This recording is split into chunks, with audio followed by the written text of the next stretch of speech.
Whoa, here a little early. Good. Good afternoon, ladies and gentlemen. Welcome to the May 19th Board of Supervisors meeting. Madam Clerk, would you call the roll? Ms. Baumke? Here. Mr. Cavalier? Here. Mr. Milday? Ms. Sellers? Here. Mr. Snellings? Here. Mr. Sterling? Mr. Thomas? Here. Mr. Chairman, you have a quorum. Thank you. At this time, I'd like to introduce Mr. Kyle Haynes, who's Director of the Tri-County City and Soil and Water Conservation District, and Kyle is going to come up and give us a presentation on the fine work they're doing. Kyle, it's all yours. Thank you, Mr. Chairman. And for those of you who haven't met me, it's a pleasure to meet you all, and I highly appreciate your time today. So this essentially is a presentation and snapshot of our achievements within Stafford County for fiscal year 2014. Ideally, we would have liked to present back in January because we're wrapping up our fiscal year now, but it's just a genuine kind of overview and summary of last year's work we did. So hope you enjoy it. So 2014 marked the 70th anniversary of the Tri-County City Soil and Water Conservation District. This picture is not 70 years old, but it's one of the older ones I could find. And over the years, there's been a lot of changes in the area, as I'm sure you're all aware, with rapid urbanization. Services that we used to exclusively provide to the agricultural community, we now provide to the residential and urban community as well.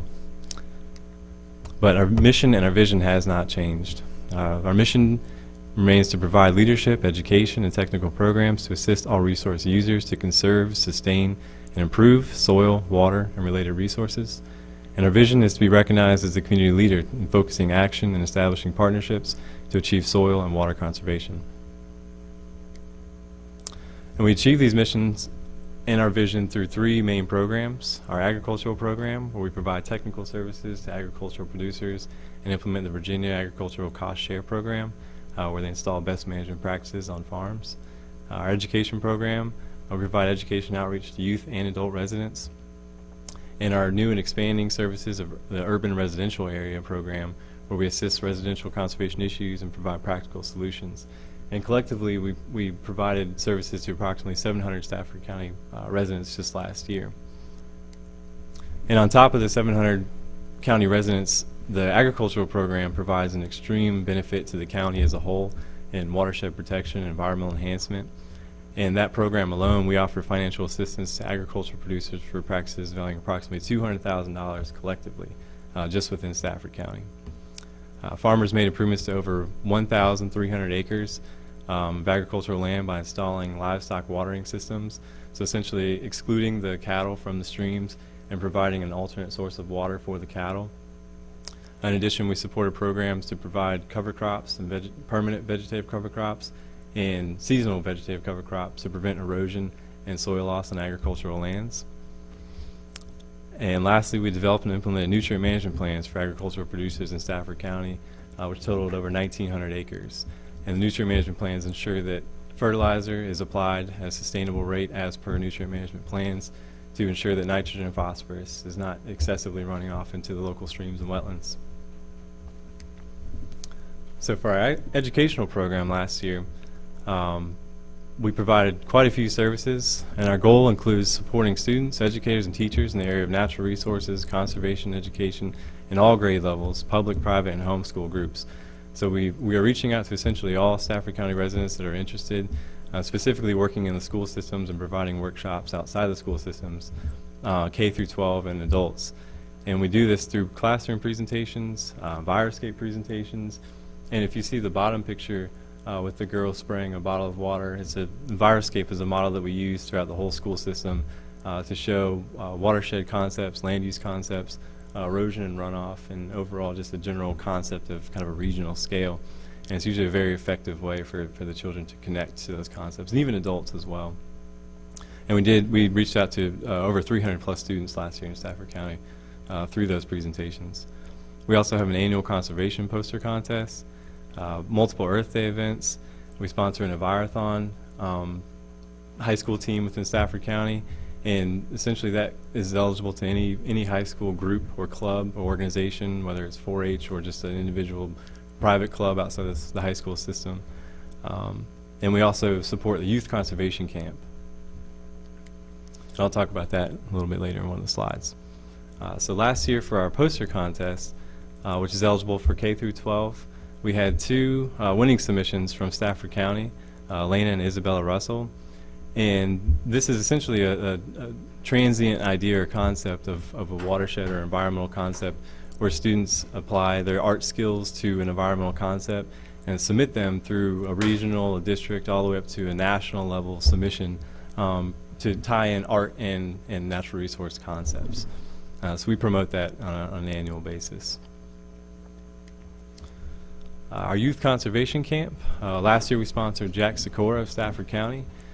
He attended the week-long camp in Blacksburg, Virginia, with about 70 other students who ultimately get exposed to natural resource concept, watershed concepts, and environmental science through working with professionals and professors. And they essentially have a hands-on experience throughout the whole week and usually come back inspired, motivated. And the idea is to cultivate, the next generation of conservationists. And it's, I guess, a preview for next year. We just sponsored 2 students from Stafford County that will be going for fiscal year 2015. And so for our urban residential program, this is an area that we're really looking to expand. Once again, kind of tying back into the original statement of assisting resource users in the residential and urban areas, really looking to identify, how it is we can provide services to all of Stafford County citizens.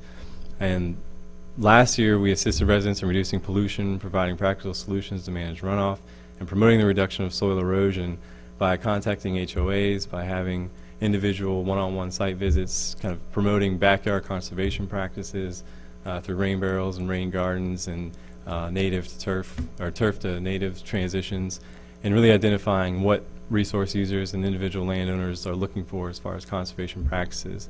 And so we're also looking at the local engagement level of understanding the needs and identifying the needs of how we can support not only the citizens but also the local government. So we've had a few kind of meetings identifying those needs with the community development, environmental planning staff, and ultimately looking to help with TMDL requirements and MS4 requirements or turf and landscape nutrient management plannings, kind of the technical aspects of full spectrum urban and residential support services. And those are just some pictures of Choir Harbor and Seven Lakes within Stafford County. We also have a number of community events throughout the year. One of our biggest community events is our annual tree seedling sale. Last year we sold and donated 3,500 bare root tree seedlings at 4 locations. So essentially a location representing each of the areas that we serve, the localities that we serve. And throughout that process we inform citizens on soil erosion and conservation efforts and practices that they can do on their land, ultimately with the intention of getting as much trees as we can in the ground at a very low cost. So we buy them in bulk from the Department of Forestry and ultimately have a predetermined site set up for individuals to come and pick those up at kind of bulk quantity. And in addition, we also sold rain barrels, and we have an annual rain barrel sale throughout the year, but we identify locations where people can pick them up with ease, and we were able to sell 32 rain barrels to citizens throughout the region last year. This year, I'm sorry, we had it April 11th, and I won't give you the statistics because that will be in next year's annual report, but ultimately it's a very successful event as well. And that was kind of a snapshot of services exclusively provided for Stafford County citizens and the government itself. I'm really looking forward to expanding the relationship and cultivating our current services. And I know we've had some outreach with the school system and ultimately trying to develop ways in which we can provide more services to the county, and then identifying individual residents' needs, HOA needs, and then the government itself, in addition to supporting the agricultural community on a regular basis. And with that being said, I'll take any comments or questions. Thank you. Any comments or questions? Ms. Baumke. I'd just like to say I met Kyle for the first time at the Belmont event this year, and Gary and I were both there, and I thought I could go and learn something about what they do, and I learned a tremendous amount. And so, and then that evening I was reading their newsletter at home, and I noticed that Stafford Middle School was one of the schools that was highlighted in there regarding some science experiments that they were doing. So I contacted Kyle and said, well, are you working with all the schools? And he said, no, we don't have any contacts over there.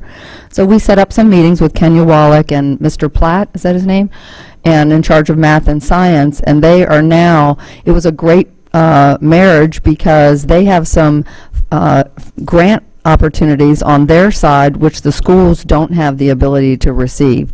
So we had like a 2-hour meeting, and it was really a great meeting. So they're going to be working with all the schools in the county. So I thank you for your efforts there. I was also wondering, can you still get a rain barrel? Because I wasn't able to come to that event. Yeah, my office is full of rain barrels. Oh, okay. All right.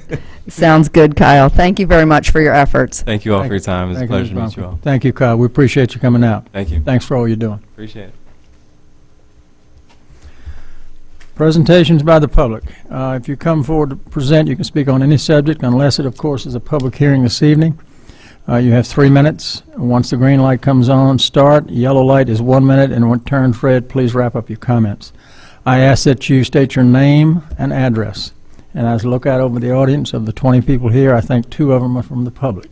So this may be very short, unless staff would like to get up and say something. Anyone on my right would like to address the board? Seeing none, we'll move to the left. Anyone on my left? Seeing none, we'll close public presentations. Committee reports by board members. Madam Clerk. Ms. Sellers? Thank you. I got a couple of things. Last week I attended the chaplain group home, or the chaplain home, and there was supposed to be a resolution on there appointing Deputy Diggs. I don't see it in our consent agenda, though. We have June that 2nd? for next meeting. Oh, I thought we needed it before then. Did we check? I thought at chaplain they said we needed to do it today so we could get him. We'll get it. We'll do it tonight. Okay, just wanted to double check that. But you will see Deputy Diggs. He's going to be a voting member on the chaplain group committee with me. For better or for worse to him, I don't know. But attended PRTC as well, and FAMPO last night, and they talked about the high-speed rail. So if you haven't seen that presentation, it's an interesting concept what they're doing. And then, of course, the day school. We're still talking about the day school. So that's all I have. Mr. Thomas?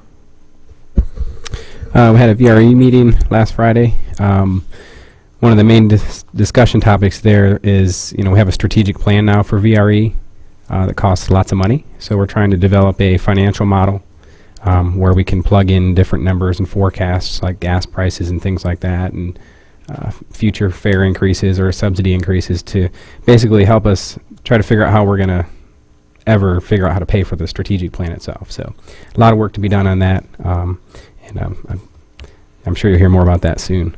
We also had a budget audit and finance committee meeting, had a couple of topics. We talked about some technical adjustments for the school's budget. That'll be coming in, I believe, the first meeting in June. And then we had a discussion about the parks and transportation bond referendums that are already out there and approved. The board needs to authorize a little bit more spending for the projects that are coming up this year and next year. So I believe that's coming first week of June as well. And then just having some very early on discussions about the fact that those current referendums are going to expire soon, and there may be a need for future referendums maybe next year or 2 years from there. We're not really sure yet, but staff's going to go ahead and start kind of crafting what that might look like so the board can digest it over the next couple of months. If there was going to be a referendum, we've already missed the deadline for this year. If we were going to do one next year, we'd have to make our minds up about this time. So my recommendation was maybe first meeting, second meeting next year. Once the new board members are here, might be a good time to discuss that, because we're going to have some changeover at least. So that's it. Thanks. Ms. Baumke? Yes, I have a number of things. First, I just wanted to thank the Chamber of Commerce and the Military Affairs Council. About 25 of us went out last week to Marine Corps Base Quantico and actually participated in their military operations in the urban terrain. It was the real thing going on there. There were about 150 Marines that were in, basically preparing and training for live combat situations, and it was very educational for me because I'd never experienced anything like that. Also, I invited Dr. Benson to speak at the Rappahannock Rotary Breakfast Club, which is the breakfast club in downtown Fredericksburg, but it includes members from the region. And so that was nice to have him share his vision with all people in the community. Also, this past weekend, I was with Paul Milday and Chairman Snellings over at Adventure Brewery. They were celebrating their 1-year anniversary. So they're looking to do some more great things this year, and good luck to them. Also, I wanted to just recognize the Stafford County Public Safety that we gathered for this campaign over at the airport recently. It's called the Move Over Campaign. We had about 30 people from Planning District 16 that were all out at the airport filming for this, and it was basically a public service announcement to bring attention to motorists to let them know to move over when you see emergency vehicles coming down the road, to basically protect our people. So I thank our entire public sheriff, the sheriffs and the fire and rescue people that participated in that, because that's obviously a great campaign. Let's see, a couple things on committee reports. Let's see here. For public safety today, we actually voted on quite a few things. We'll be bringing to you at our June meeting 8 deputies that Sheriff Jett is going to be going for what's called a COPS federal grant, and they need to submit it in the next month, and we'll be seeing that at the June 2nd board meeting. As well as the weapons ordinance. We've made some modifications to the weapons ordinance. That was approved by the committee as well. You'll see that at the June meeting. We also had a lot of continued discussions regarding the animal shelter. We're working on a design that's not going to be coming to the board for a bit, but they're trying to work on the actual cost. And lastly, in the committee, we talked about the new radio system upgrades. We haven't upgraded the system since 2009. That's going to cost about $2.1 million through Motorola. We'll be financing that through a master lease between 2 and 3%. And, wow, those numbers are still just scary, 2 to 3%. Anyway, we'll be seeing that at the June meeting as well. And then lastly, I just think it's really important for people to know the reason that Sheriff Jett is having to go for this COPS federal grant, and we don't think the likelihood of us receiving it is really high, but you never know until you ask, but is because we are still looking at the funding levels with the state of Virginia, the General Assembly, back to 2007. And just to refresh everybody's memory, the funding formula for receiving deputies is you get 1 deputy for every 1,500 residents that you have. And so to keep with 2007 funding levels is fine if you're not a growing community, but we are a growing community. And right now we are owed 13 deputies from the state of Virginia. We're also owed some security deputies over in the courthouse, and also some with the courthouse entrance. So anyway, I just raised that. Loudoun County's actually owed 57 deputies. We're second highest in the state, and that's the reason that Sheriff Jett is looking at this COPS federal grant. That's all I have. Thank you. Mr. Cavalier? I'll defer. Mr. Milday? I'd love to talk more about what you just said, Meg, especially the deputy thing. I didn't know that.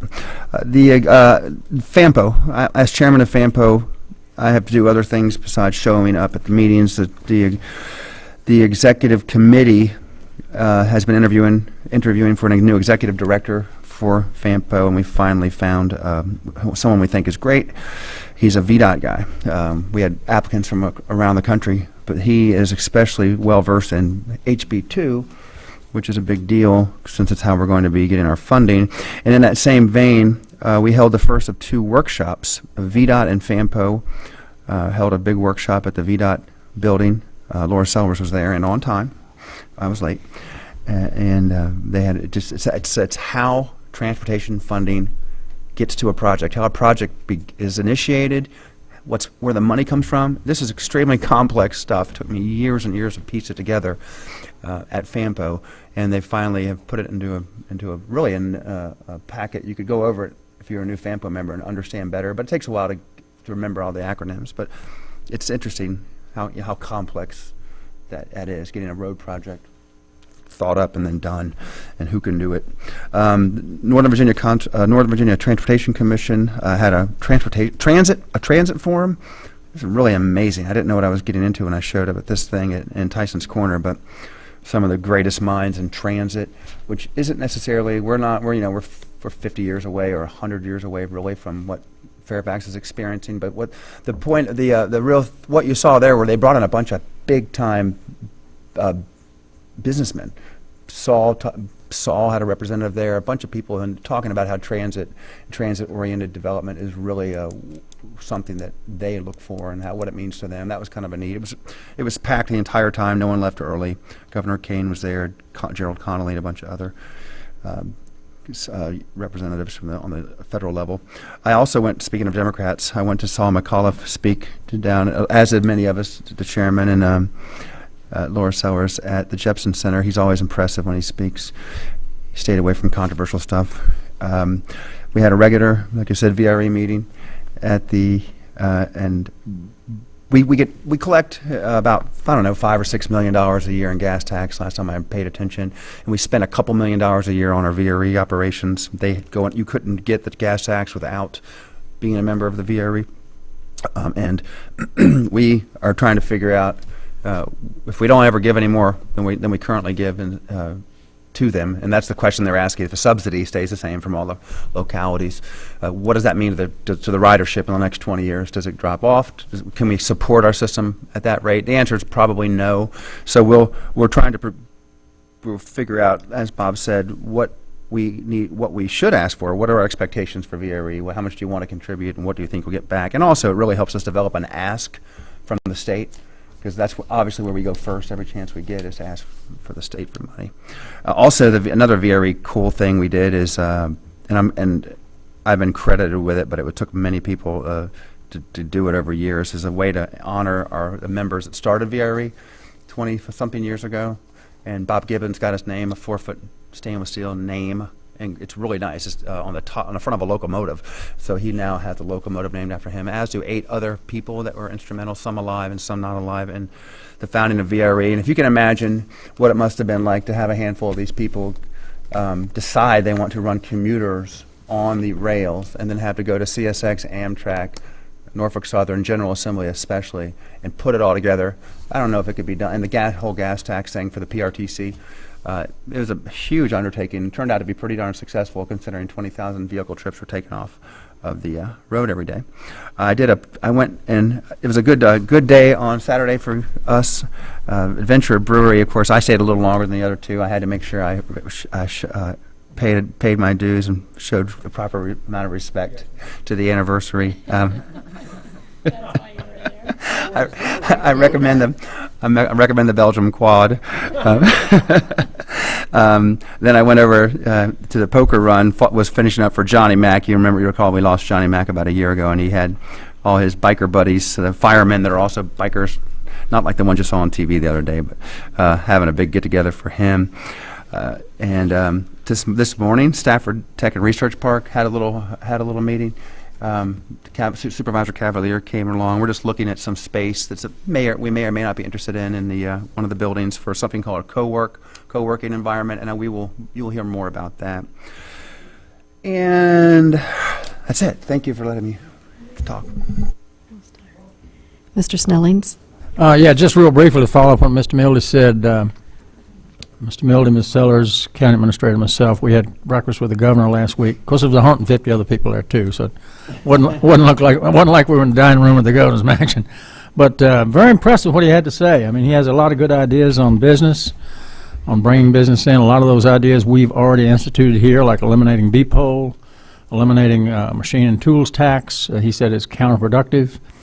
So he really had a lot of good ideas about what he wants to do. But he raised one major concern that we all need to be concerned about, and we need to be contacting our congressmen and our senators now. The date is October the 1st, sequestration. If sequestration goes through in the current form, they're going to carve Virginia up like a Thanksgiving turkey. We are the biggest funded government state in the entire union, and we're going to lose. So please get on the phone. He says it's the only thing right now he'd actually lose his sleep over, because it really is going to hurt us if it goes through. Thank you, Madam Clerk. Mr. Shoemate? Defer any comments, Mr. Chairman. Thank you. Mr. Romanello? Mr. Chairman and members of the board, time for the monthly Chris report, Rapp and Hoppy, on progress towards our public works and parks projects.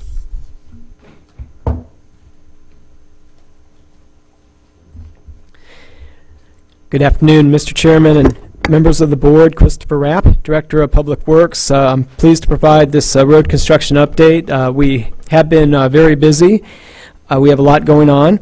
Mountain View Road Phase 1, the construction continues on this project. The contractor has completed the water line relocations and is excavating and preparing the permanent roadway bed.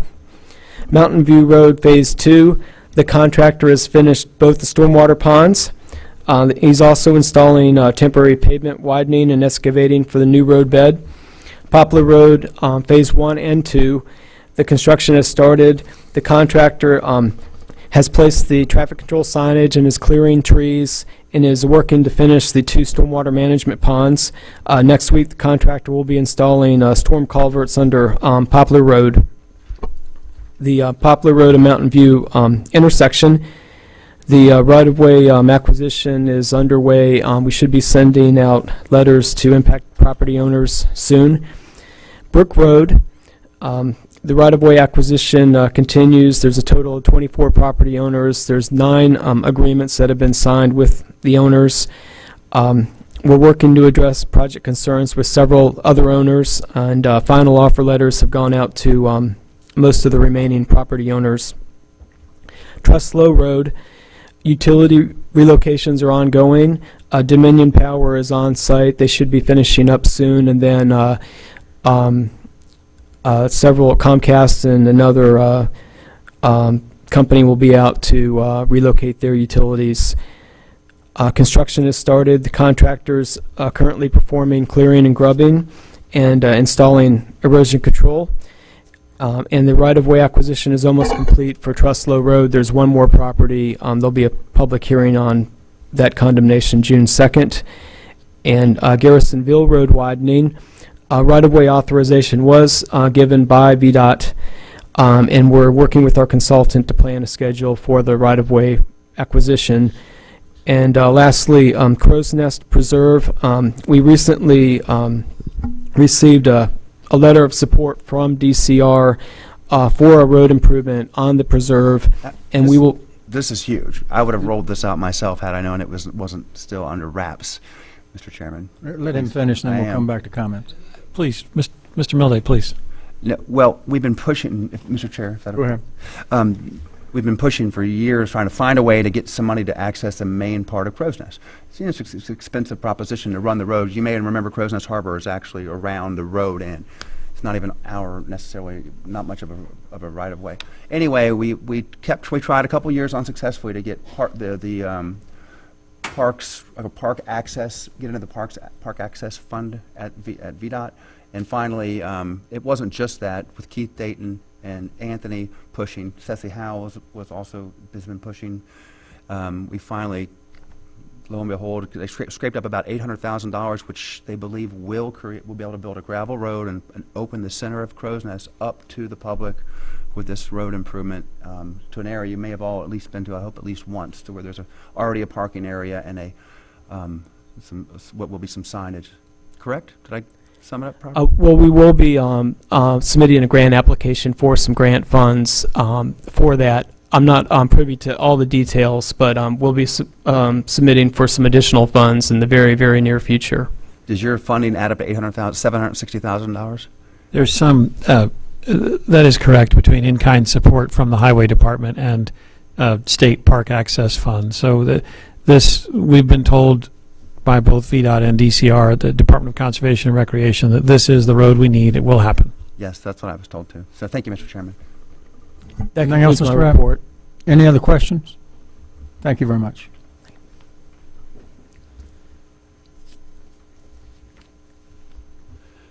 Good afternoon, Mr. Chairman, members of the board. I'm Chris Hoppy, Capital Improvement Program Manager. I'm here to provide you an update on park construction status. The Jeff Rouse Swim and Sports Center has just come out of the ground really quickly. Now that drier weather has provided good work production. The entrance road and most of the parking lot has curb and gutter and gravel base in place.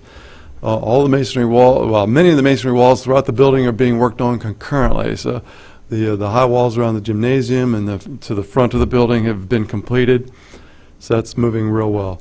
To the Embry Mill Park, the water and sewer lines have been installed. Retaining wall 3 is in place. We need to complete the fence at the top of the wall and restore the slope behind it.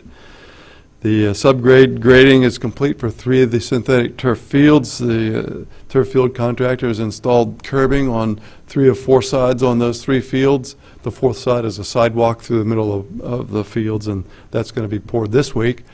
He's currently backfilling those field areas with the drainage stone. The subsurface drainage has been installed on field 4, but not the bulk of the curb.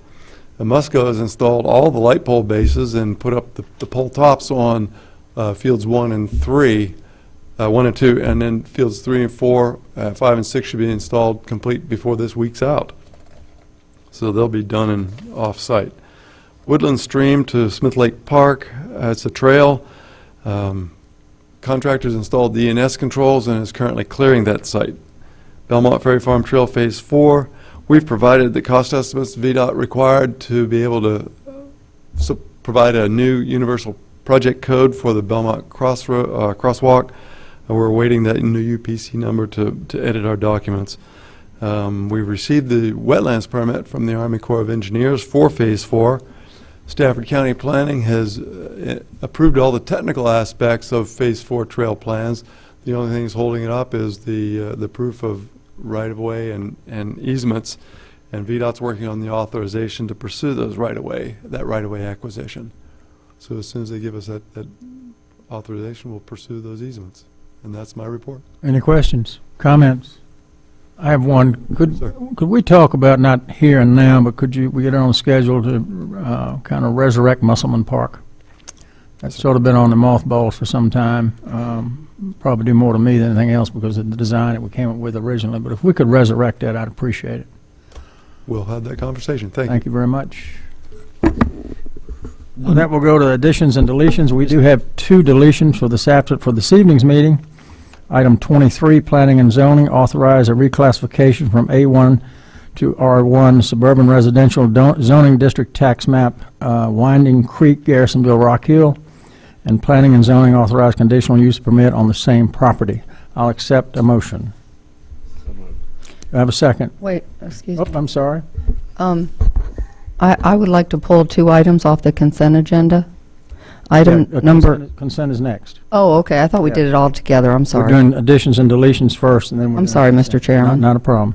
Mr. I Chairman, Yes. I just, the board may want to add Ms. Sellers' appointment of Deputy Diggs, and we'll bring a resolution to you tonight. Okay. Let's get this one, and then we'll go back and add Deputy Diggs. I have a motion and a second. Cast your vote. Tally the vote. Motion carries 6-0 with 1 absent. Ms. Sellers, would you like to add the resolution on Deputy Diggs? Yeah, we do need to add it to this evening's meeting. Yeah, go ahead and make the motion. I'd like to make the motion to appoint Deputy Diggs to chaplain. Second. I have a motion. I have a second. Do I have it in the discussion? Not cast your votes. Tally the votes. Motion carries 6-0 with 1 absent. Consent agenda. Any board member would like to pull from consent? Ms. Bumke. Yes, I'd like to pull item number 9 and number 12 to discuss. Anyone else? I was going to pull 9, so. Is that it? Do I have a motion for the remainder with the exception of items 9 and 12? So moved. Second. I have a second, Mr. Thomas. Cast your votes. Tally the votes. Motion passes 6-0 with 1 absent. Ms. Bumke, item 9. Yes, I just feel that this item, that we should discuss this. I wasn't around when the PDR program was put into place. I think it's a very interesting program, and I just feel like the public really needs to understand what we're doing with the purchase of development rights. We have quite a bit of money that's going into this program right now, and I'm in support of this, but, it's basically one-time money. And, while I sit in a meeting in public safety about, the fact that we don't have 13 deputies right now, you look at all of your other funding requests in the county. Now, obviously, if we were to put more deputies on the books or more firefighters, obviously that's a recurring cost. But as we make these decisions, financial decisions, I just feel like we need to have a discussion about this. So, thank you. Mr. Mildy? There's probably nothing besides TDR that we have discussed more in this room than PDR. Over the last 8 years, it's all it took me that long to get it passed. Thank you, board and prior boards. And plus, I bring it up every chance I get, the reason I was going to pull it off, like I always do, I was going to make you guys listen to me once again, talk about the success of the PDR program, and how every penny we get from rollback taxes, which is a perfect tie-in, because rollback taxes are paid when a developer decides to develop a piece of tract of land. He takes that out of agricultural use, and that money is 5 years of an average of taxes is paid to the county. We match that money. We always double our money. We have never not doubled our money. We've done slightly better than doubling our money for the PDR program. If you want fewer deputies and firemen and kids in school, then stop some of the development in the county. And this is one small tool that does exactly that, and it's extremely cost effective. If we don't stay seriously focused on setting aside some open space, the public is not going to react well as the development picks up again, like it is doing. At least we can claim that we have some robust programs that are functioning well and setting aside open space. So we definitely don't need to talk about PDR anymore, and we already have. I mean, it's been the paper has published on it a million times too. So I would move approval of this item. Any other discussion? I have a motion and a second. I have some discussion. Let's come back to Ms. Baumke. Yeah, Mr. Milday, I'm not arguing with you. I haven't been on the board like you have for 8 years, so I really don't appreciate. I feel like you're talking down to me. This is very important for the community to understand, and it is a great program, and it doesn't deserve to be on the consent agenda. So I agree with your comments, but I think that we need to understand what we're doing, and it's important for the community. So I agree with you, but I didn't want, you were kind of speaking as if you were telling me that I had already said I was in support of the program. I just felt that we needed to discuss it. I have, again, not been on the board for 8 years like you have. So, I did want to discuss it with the board, so I appreciate that. Any other comments? Hearing none, cast your votes. Out of the votes, motion passes 6-0 with one absent. Ms. Baumke, item 12. Mr. Chairman, Yes. I'm sorry. There are two resolutions, R15-167 and then a companion resolution, R15-168. Both are required to move forward. I'm sorry. That was 167. Mr. Mildy? Is the first vote count as the first one, or do I need to start over? I- I move approval of both simultaneously. I have a second. Cast your votes. Tally the vote. Motion carries 6-0 with one absent. Ms. Baumke, item 12.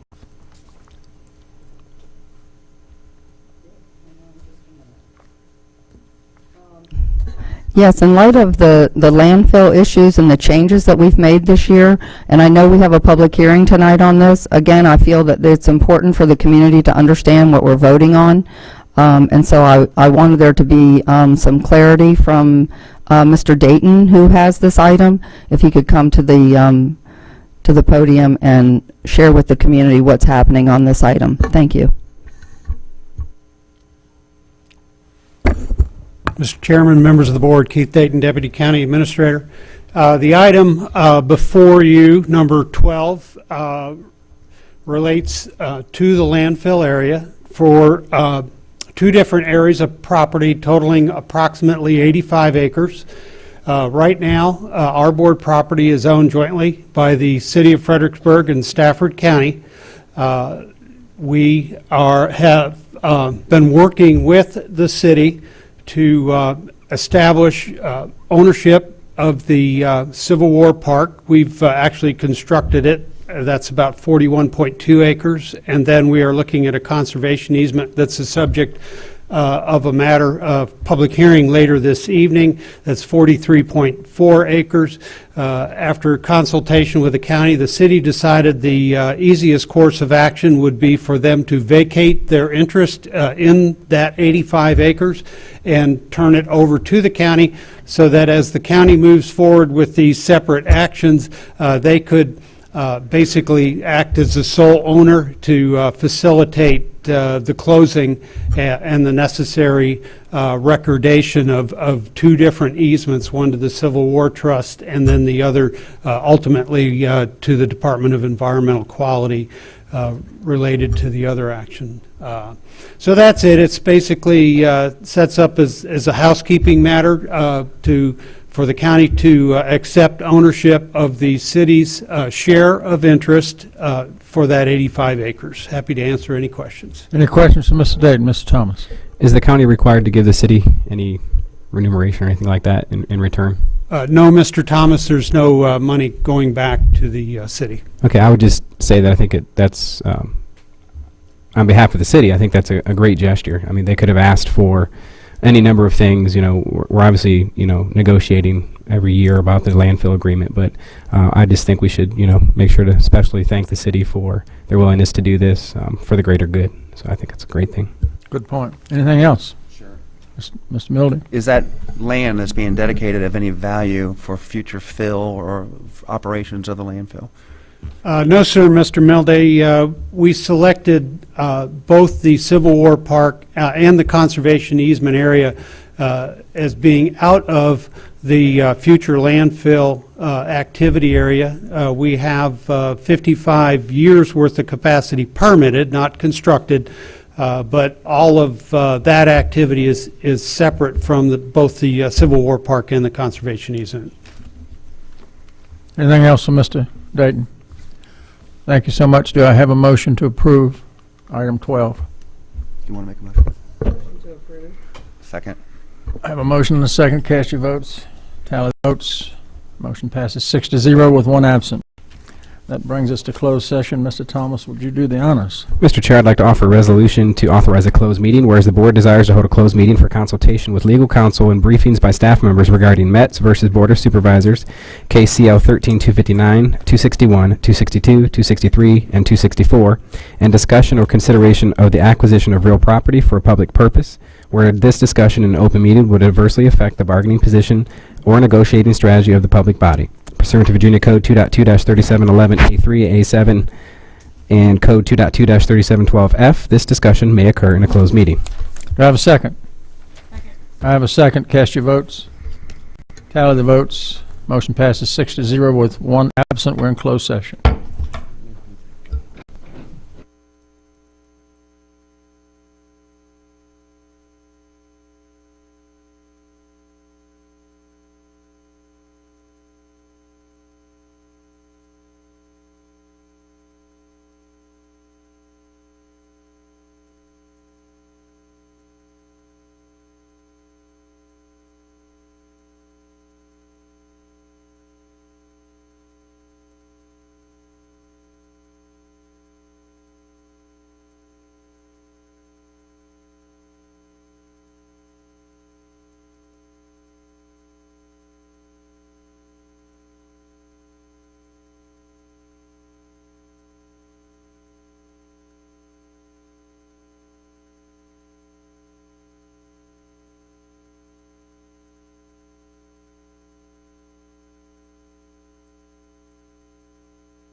Do I have a motion to certify closed session?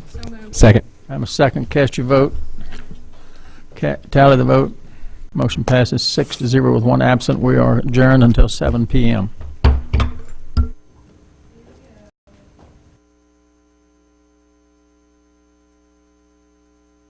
Ladies and gentlemen, welcome to the evening session of the May 19th Board of Supervisors meeting. We see some people standing in the back. I know I'm a Baptist. I like to go to the back, but we do have seats down front, so come on down if you'd like. At this time, I'd like to introduce Meg Bomke, who's going to lead us in prayer. Please rise.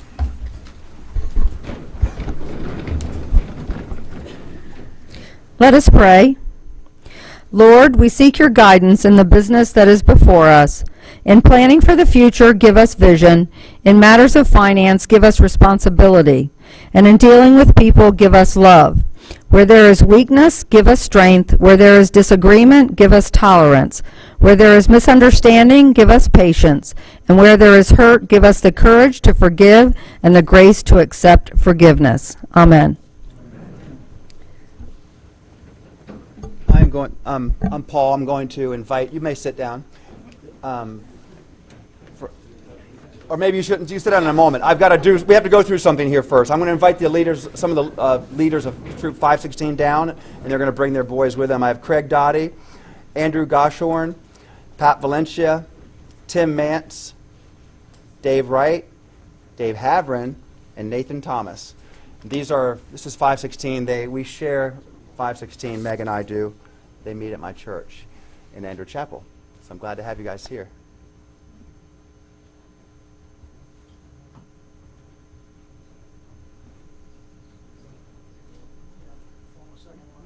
Yeah, you got to come on in. This might be the most we've ever had at once.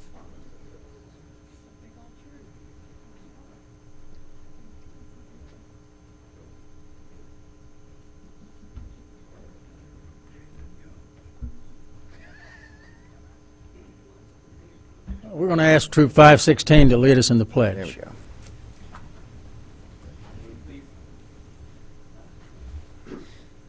Please join me in the pledge, please. Allegiance to the flag of the United States of America and to the republic for which it stands, one nation, under God, indivisible, with liberty and justice for all.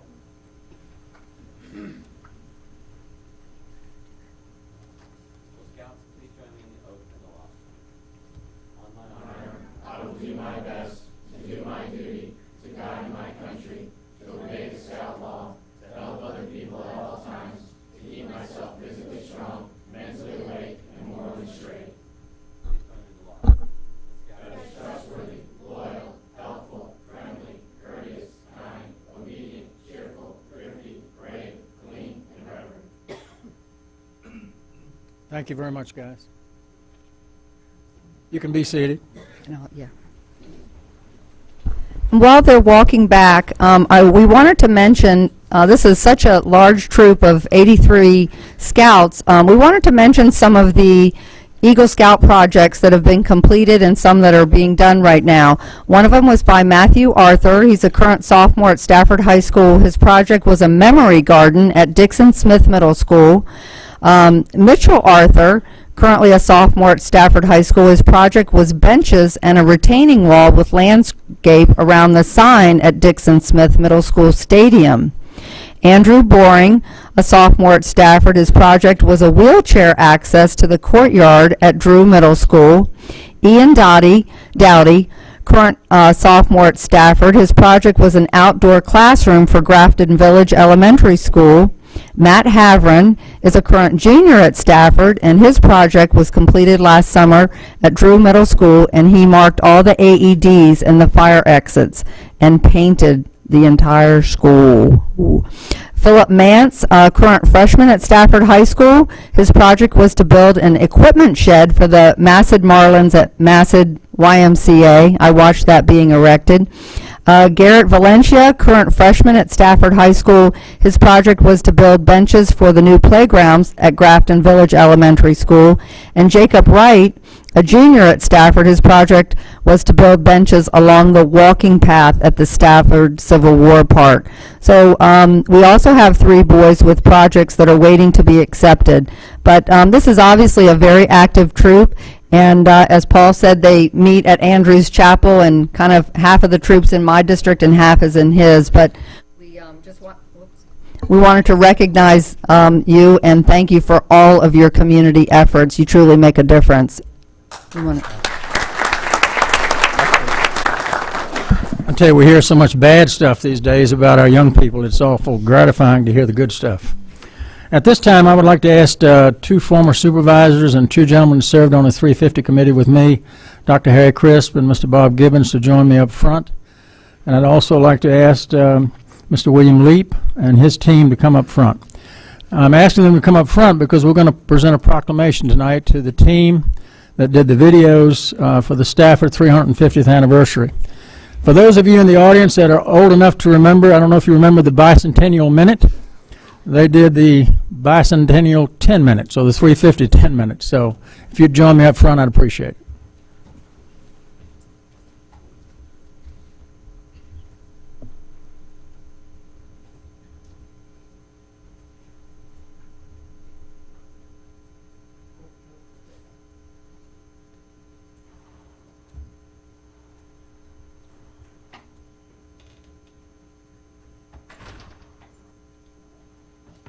And I'd be remiss if I didn't introduce the sheriff of our county, who was also on the commission. You don't never forget the sheriff. Might be a good thing for me that he's retiring. You know I'm kidding, Charlie. We're going to miss you, buddy. This proclamation is going to recognize and commend the students of the Stafford High School of the Stafford County Public Schools Television and Video Arts Program for their contribution to Stafford County's 350th celebration and production of the 350 Minutes video. Whereas the Stafford County Public Schools Television and Video Arts Program provided an important and lasting contribution to Stafford County's 350th anniversary, and the following students, under the direction of teacher Mr. William Leap, when I call your name, raise your hand, okay, so everybody knows who you are. Wrote, acted in, edited, and produced 9 outstanding short videos on Stafford County's history. Ethan Burgess, Lacey Chambers, Kelly Colin, Nia Cox, Forrest Deal, Joseph Grant, Christina Haynes, Madison Cobb, Nick Marshall, Joe Mason, Chandler Morgan, Matt Rowlands, Wesley Splain, and Robinson Tran. Whereas these videos provided a lasting legacy of Stafford's 350th anniversary celebration, as well as a teaching tool for the students involved, and that it will be a valuable in years to come. And I'm telling you, if you haven't seen these folks, you need to go online and look at them. I've lived here all my life, and I learned things I never knew. Now, therefore, be it resolved and proclaimed by the Stafford County Board of Supervisors on this 19th day of May, 2015, that it be and hereby does recognize and thank Mr. William Leap and his students for their outstanding work.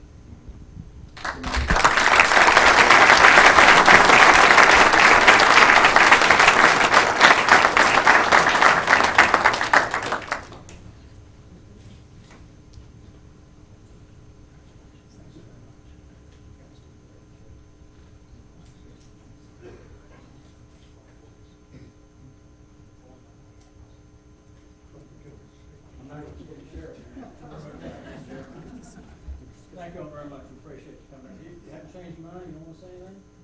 You're good to go.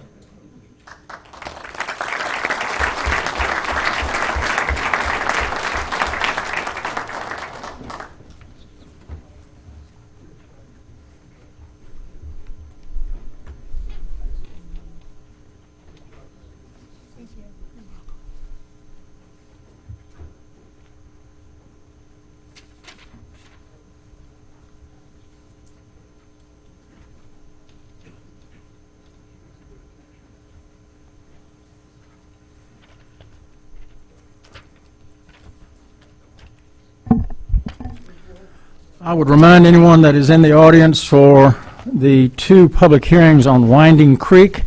Those public hearings have been postponed to a later date. and they will be advertised when we decide on what date they'll come up. At this time, I would like to introduce Miss Anita Dodd, who will come forth to recognize winners of the Historic Commission's Annual Preservation Awards. Ms. Dodd is Chairman of the Historical Commission and will present the awards this evening. Come on up.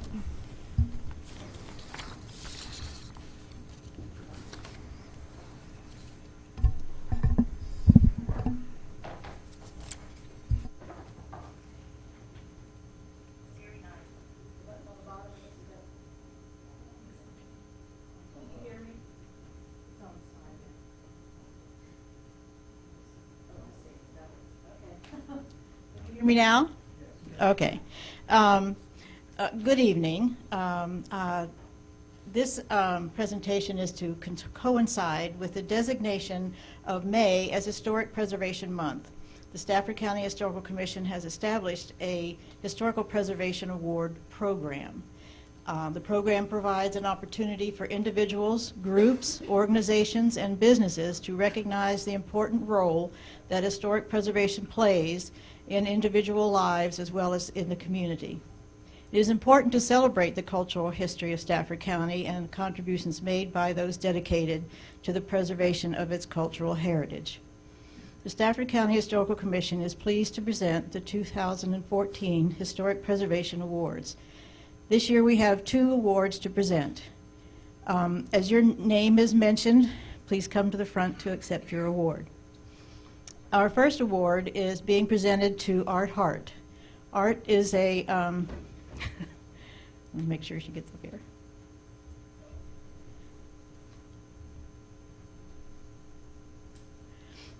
Art is a member of the Stafford County Historical Society's board and has been heading up the Voices of Stafford program since 2007. Art records oral histories with Stafford individuals that have memories of Stafford County's past. They are full of interesting information about Stafford's cultural and historical heritage. He has recorded over 25 of these histories that are available on CDs in the Stafford branches of the Central Rappahannock Regional Library. They are also available on the Stafford County Historical Society's webpage.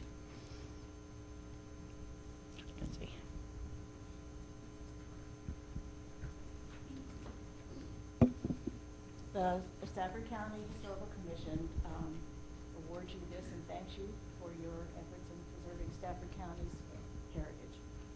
Thank you.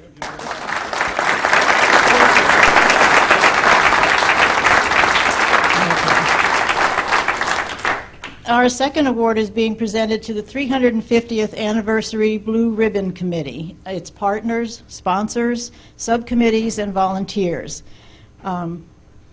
Harry Crisp is going to be up with and would you want to introduce the others that are with you? Sure. Have with us this evening Mike Newhart, who was the vice chair of the committee, Sue Henderson, who was the program manager for the 350th anniversary program, Bob Gibbons, who served on the committee, and our Sheriff Charlie Jett, who also served on the committee. Thank you. The committee was formed to celebrate the 350th anniversary of the founding of Stafford County in 1664. The committee used an innovative partnership with private, commercial, and civic groups as well as Stafford government to plan, create, and fund 5 signature events as well as a lot of historic, artistic, and fun programming that honored Stafford's past, present, and future. Attended by more than 30,000 people, several of its initiatives became permanent Stafford County resources. The year-long celebration was kicked off on January 4th, 2014 with the Celebrate Stafford 350 event. Celebrations throughout the year included a Founders Day Parade and Arts Festival, the grand opening of Celebration Stage, which is a permanent outdoor amphitheater, the Wings and Wheels Festival at the airport, a bus tour of the Trail to Freedom sites, the unveiling of a permanent African American history mural at the Rouser Building, and a CD of Stafford's history which is, if there's still copies left, is free to the public. Other initiatives included an oral history program, Tell Your Stafford Story, administered by the George Washington Foundation, educational grants, and a history lecture series hosted by the library. The year-long celebration was a showcase of Stafford County, highlighting the breadth and richness of Stafford's 350 years of history. Mr. Crisp is accepting the award on behalf of all those involved. The Historical Commission thanks all those that participated in this year-long celebration.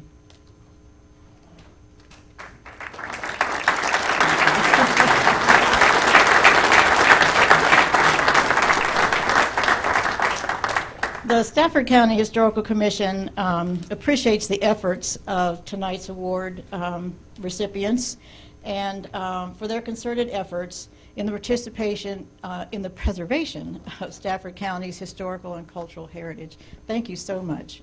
Thank you, Anita.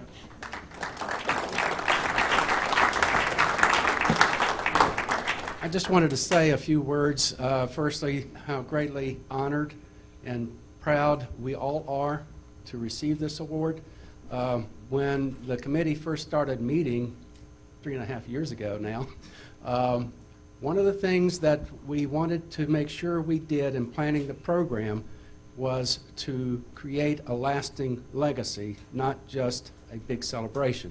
And so to receive this award tonight really makes us proud that we did our job the way we were supposed to. Well, we're proud of your job. So, thank you so much. Thank you, Ms. Dodd. At this time, we will have a presentation, the quarterly update from Virginia Department of Transportation.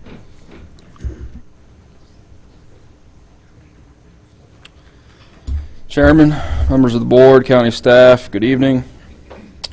Just here to talk about a few of the projects that are still ongoing, some of the preliminary engineering projects. Route 17 reconstruction is on track to be complete by the end of next year. Project completion is about 65%. Falmouth intersection is on track to be complete September of this year. We're at about 55% complete there. The Route 1 Telegraph Road, which is managed by Federal Highways, Eastern Federal Lands, just had the final walkthrough on the 15th. They have some final punch list items, but that should be complete here shortly. Moving into the preliminary engineering projects, I-95 and Route 630 interchange. We are continuing to validate the traffic numbers, working on the IMR, environmental documents. The process for procuring design build contract. Excuse me, Mr. Sterling has a question. On that, the 630 the 630 interchange. So Yes. you're looking at yet another more traffic studies on this. Are we going forward with right-of-way procurement, or is that halted? Coming home this evening, and I don't know if anybody else got caught.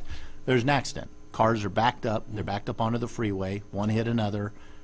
Police were out there. It was created a huge jam of traffic, backed up past 610 because that thing is not up to speed yet. We were moving forward on the acquisition of the right-of-way. We were moving forward on everything until the governor stopped it. Where are we now? Are we moving forward, or is this going to be in a perpetual study mode? Currently, right now, we are not moving forward with the right-of-way. We're not buying any right-of-way. Currently- People of Stafford need to understand that yet that's been put on halt again by this administration. We are currently validating the traffic numbers and updating the IMR. We should be finished with that mid to end of July, and then we will move into the procurement process for design build. And maybe Mr. Mildy can remind me, when was it that the Commonwealth of Virginia committed to the federal highways to get that interchange upgraded? 1991, I believe, Mr. 1991, 25 years ago almost. Go ahead. Moving on to the Route 610 and Onville Road improvements. We re-advertised that project in February of this past year. We received no bids. Thus, consulting with the county, we have developed a plan to re-advertise it this fall in August in hopes that it will become competitive with the winter season. It's a project that we foresee doing well during the wintertime for construction. The Route 630 widening job, we'll be moving that project into the design build as well with interchange. VDOT is continuing to work on the right-of-way, and we are starting utility relocations to keep that project moving. The Ferry Road intersection improvements, we're moving forward with that, and the right-of-way phase is scheduled to begin this fall. Moving on to some of the maintenance activities, continuing to battle some potholes. We have patched one area on Route 218 Butler, coming around the corner right there near the YMCA. Other locations that we're looking to patch are on Leland Road. We are patching Ely and Skyline, where we just completed 2 pipe replacements, and we are also looking to patch Arkandale.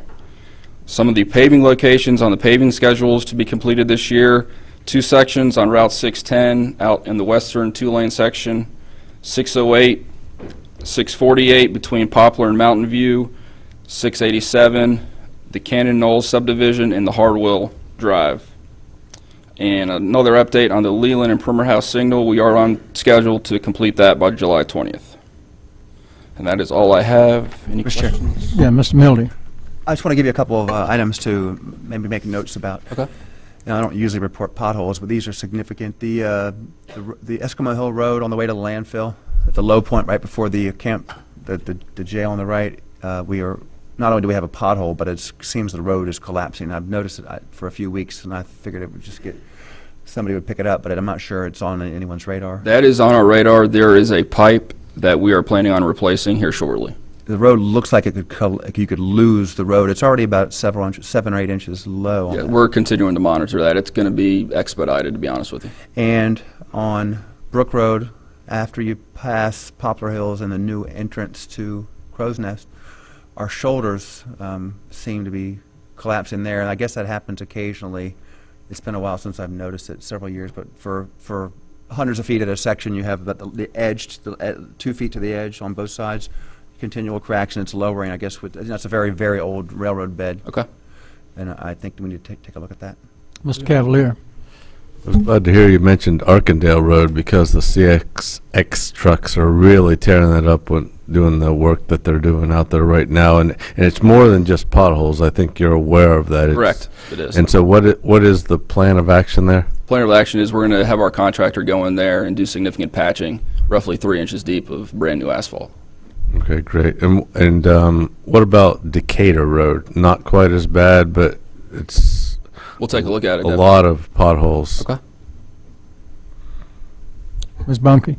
Yes, while we're on potholes, there are a number of potholes on the way down to the city of Fredericksburg on White Oak Road, some right there before Chatham Manor and some after in the right-hand lane.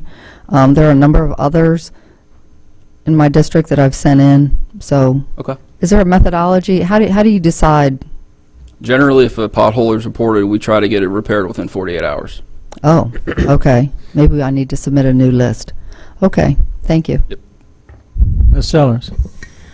A couple of weeks, well, the last time you guys were here, I asked you guys to look at legal court, and I wanted to see if somebody went up there. The road, there was a big crack in the road. And the Legal court, I neighbors- believe we repaved that. Did you?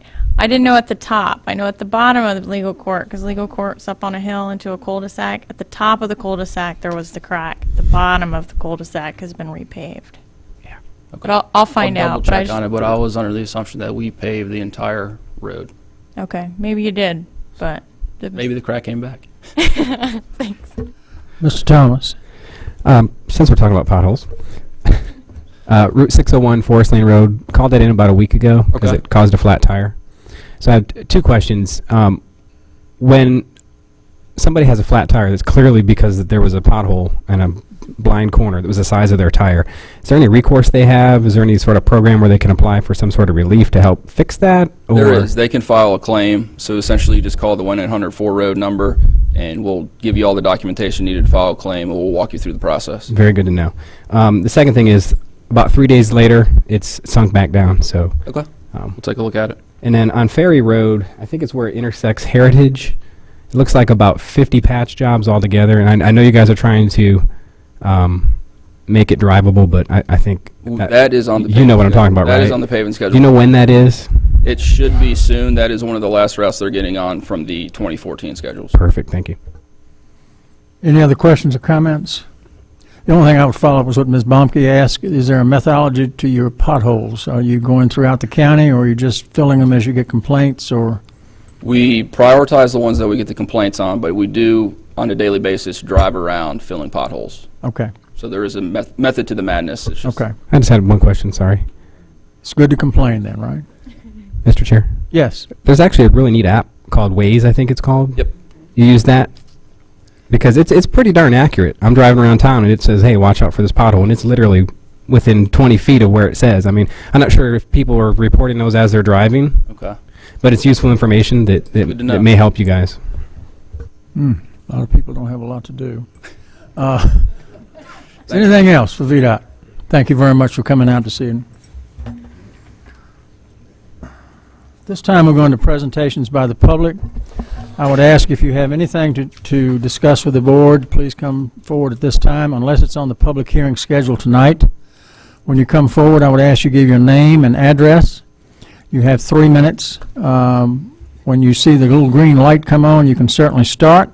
The yellow light means that you have about 60 seconds. And when the red light comes on, if you could please take your seat, we'd appreciate it. I have 2 speaker cards. First is Mr. Vernon Green. Good evening, Mr. Chairperson and Supervisors. My name is Vernon Green, as you stated. I'm recently retired military, settling here in the Stafford area. I've been here for about 5 years now. Mr. Green, if we can get your address, that would be great. I'm sorry. Address, 221 Pear Blossom Road, Embry Mills off of Austin Ridge. Thank you. I don't have a presentation. I'm seeking information. As a small business owner, I'm looking to figure out how we get small business opportunities from the county or from the Board of Supervisors. There are a lot of small businesses in the area. I have 2 with me: construction, cybersecurity, IT, financial services, community services, and we're just trying to figure out how we get information on how we can be of service to our community. There are a lot of projects going on, building, and we just want to know, is there a portal? Is there a way to let you know who we are? How do we do that? Mr. Green, what I'll do is I'll ask the county administrator to have someone get with you before you leave tonight to get your number. We do have Economic Development Department, and I'm sure they'd be more than willing, I know they would, to sit down with you and discuss it. So if I could ask the county administrator to get that information from you, and someone will be in touch. Thank you so much. Thank you for coming out. My next speaker card is Mr. Paul Tracy.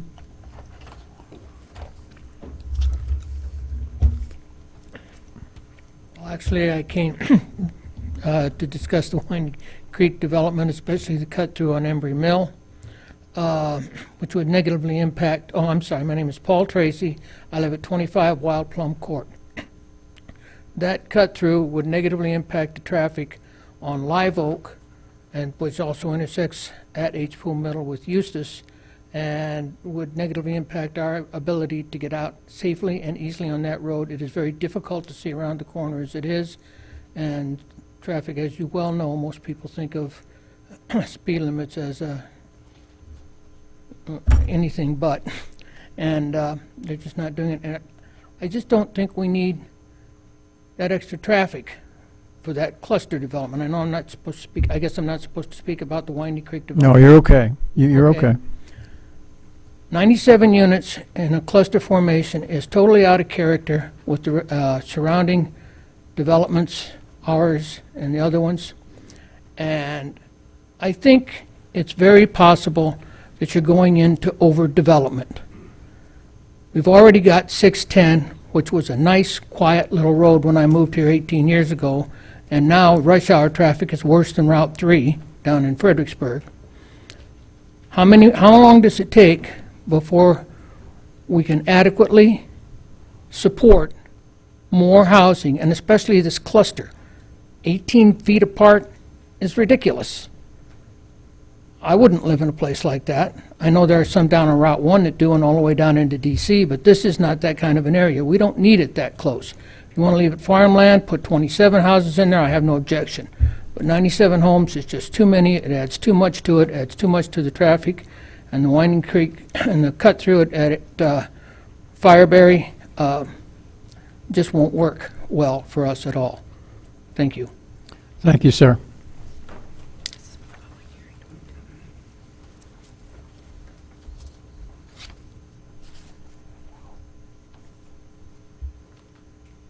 So this is for the public hearing? We'll have, this is for the public hearing, so you're going to wait for the public hearing. Great, thank you so much. That's all the speaker cards I have for the public presentations. At this time, I'll open it up to the room. Anyone on my right-hand side like to address the board on any subjects except a public hearing subject? Please.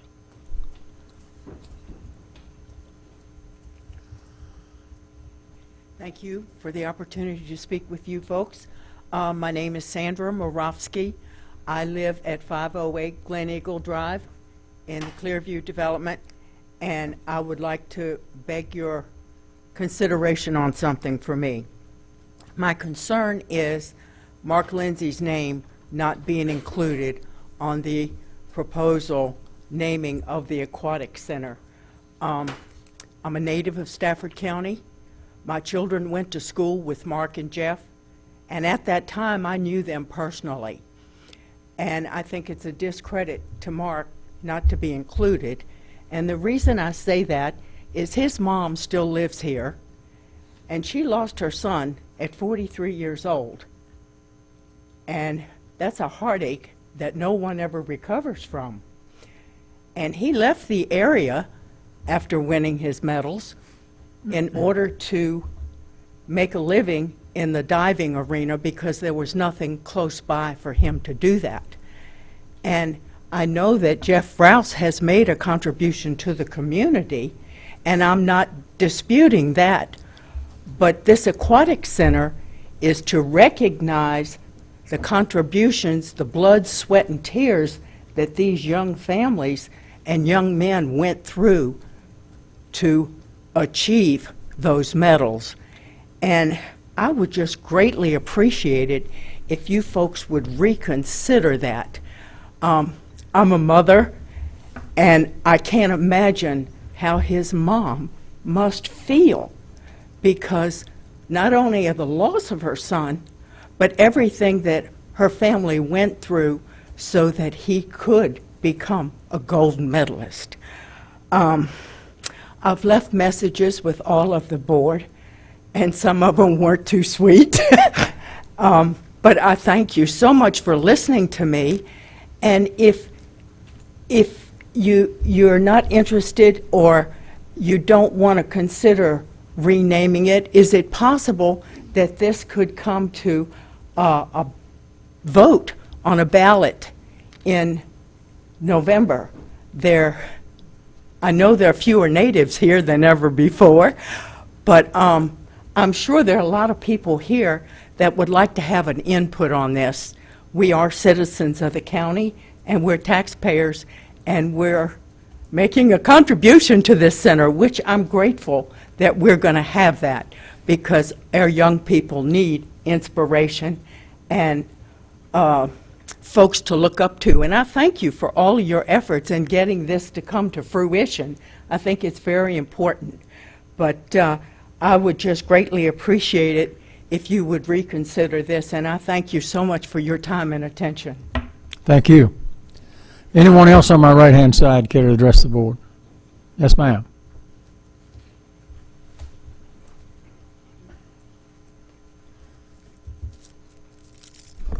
Hi, my name is Heidi Simpson. I live at 31 Mustard Drive, and I'm also the Vice Chair of the Parks and Rec Commission, and I echo the sentiments that were just spoken. I also would like you to reconsider for the future of Stafford County sports and athletics, and also as a mother. My children have swam for the last 7 years in Stafford County, and we had a fellow teammate that had to quit swimming because of an injury. Subsequently, he has decided to take up the sport of diving. Unfortunately, he's unable to participate in diving because right now we don't have that. What an inspiration it would be, since he's 16 years old. Gee, that kind of rings a bell from someone that we know, perhaps Mark Lindsay, that he could follow in Mark Lindsay's footsteps in the county that he was born and raised in, and perhaps get a scholarship, which he's already being scouted for at 2 schools, and he's only been diving for a year, and come from Stafford County. I request that you, I humbly request that you consider adding Mark Lindsay's name to the new facility and not tagging a dilapidated Woodlands pool with his name, which quite frankly I felt is a slap in the face to his family and his memory. Thank you. Thank you. Anyone else on my right-hand side that would like to address the board? Yes, sir. My name's Robert Morofsky. I'm Sandra's husband. I guess I can't top what she said, but it looks to me as though you're... I'm assuming y'all at the same address, right? I hope so. Could you please state your address over? 508 Glen Eagle Drive. Thank you, sir. But it looks to me on the surface it doesn't look right, and looks like you're marginalizing Mark Lindsay's accomplishments, and it's almost a snub, it looks like to me. And I think I would just request you do the right thing and put both their names on there, and if you want to give accolades to Jeff, in the facility, you could do that. But I mean, otherwise his name wouldn't have been on there in the first place if it wasn't for the Olympics. So that's all I have to say, and I appreciate giving some consideration. Thank you very much, sir. I appreciate your comments. Anyone else on my right-hand side? Seeing none, I'll move my left-hand side. Anyone on the left would like to address the board? Any of you boys? Yes, sir, in the back. Come on up. Oh, you come on up. Go ahead, man. I want the last word.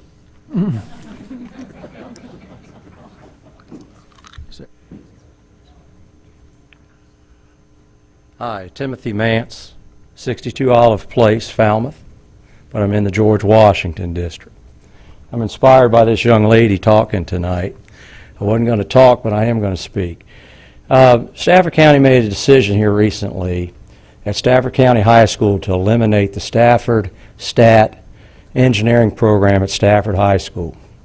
They want to eliminate it, and then they want to consolidate those 103 super students at Stafford High School and bus them to North Stafford every day. By eliminating the STAT engineering program at Stafford High School, I think we do a disservice to the students. My son is enrolled.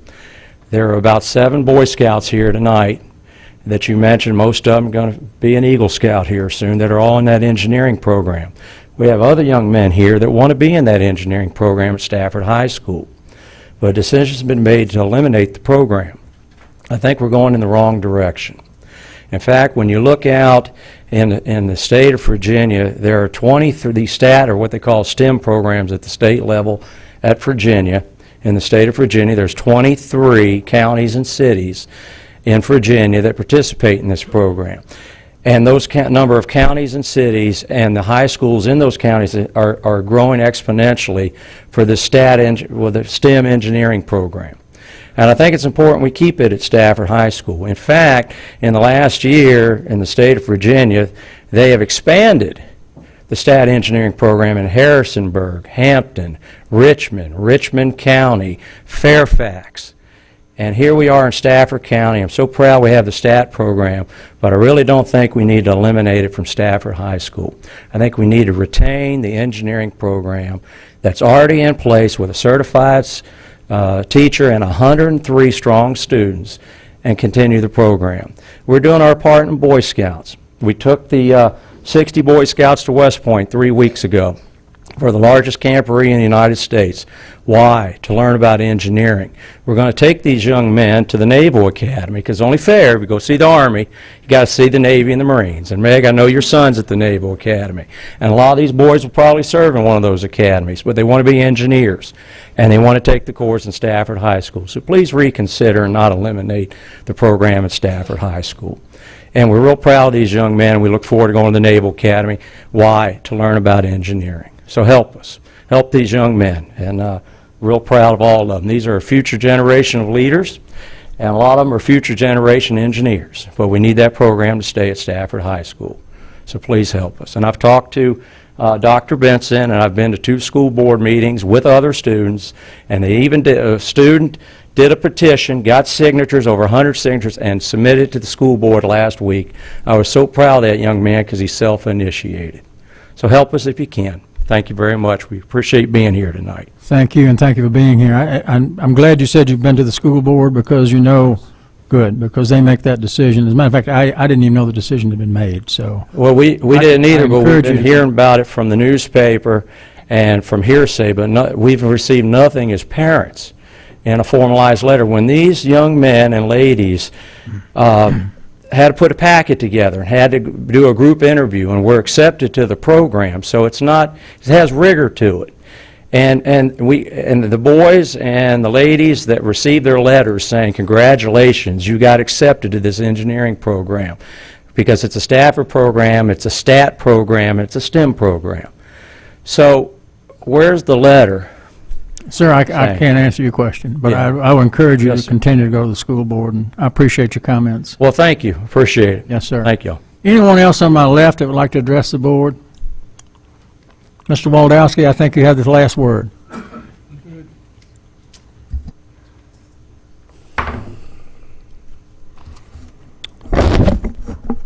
Paul Waldowski, 8 Picket Lane.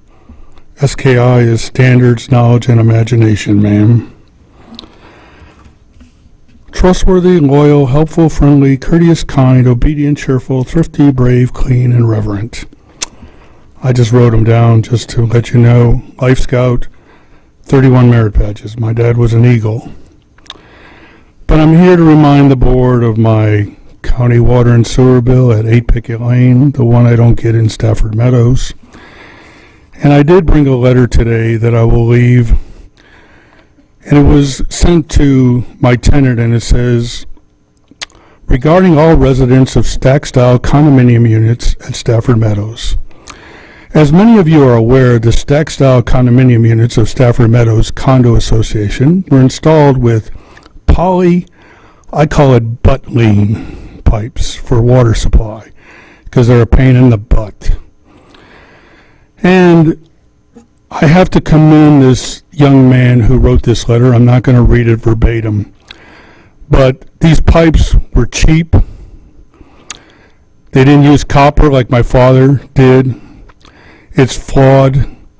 We've had the Utilities Department and the Utilities Commission do a 13-page memorandum, 2011. It's still not on a capital improvement program. The CIP is coming up, and it's nowhere near that. And we're not the only subdivision. There's 29 other subdivisions that I am aware of in Stafford County, according to that memorandum, that have this same problem. So, you know, you're working on things like UDAs, remember, and they're going away. I call them the undeveloped areas. And now you're going to change them to TGAs. So I'll piggyback off the guy from the townhouse from the Winding Creek area, and here's what I call TGAs, okay? I call them townhouse growth areas. You know, that's a little closer than 18 feet for single-family houses. I, too, have been here now 25 years.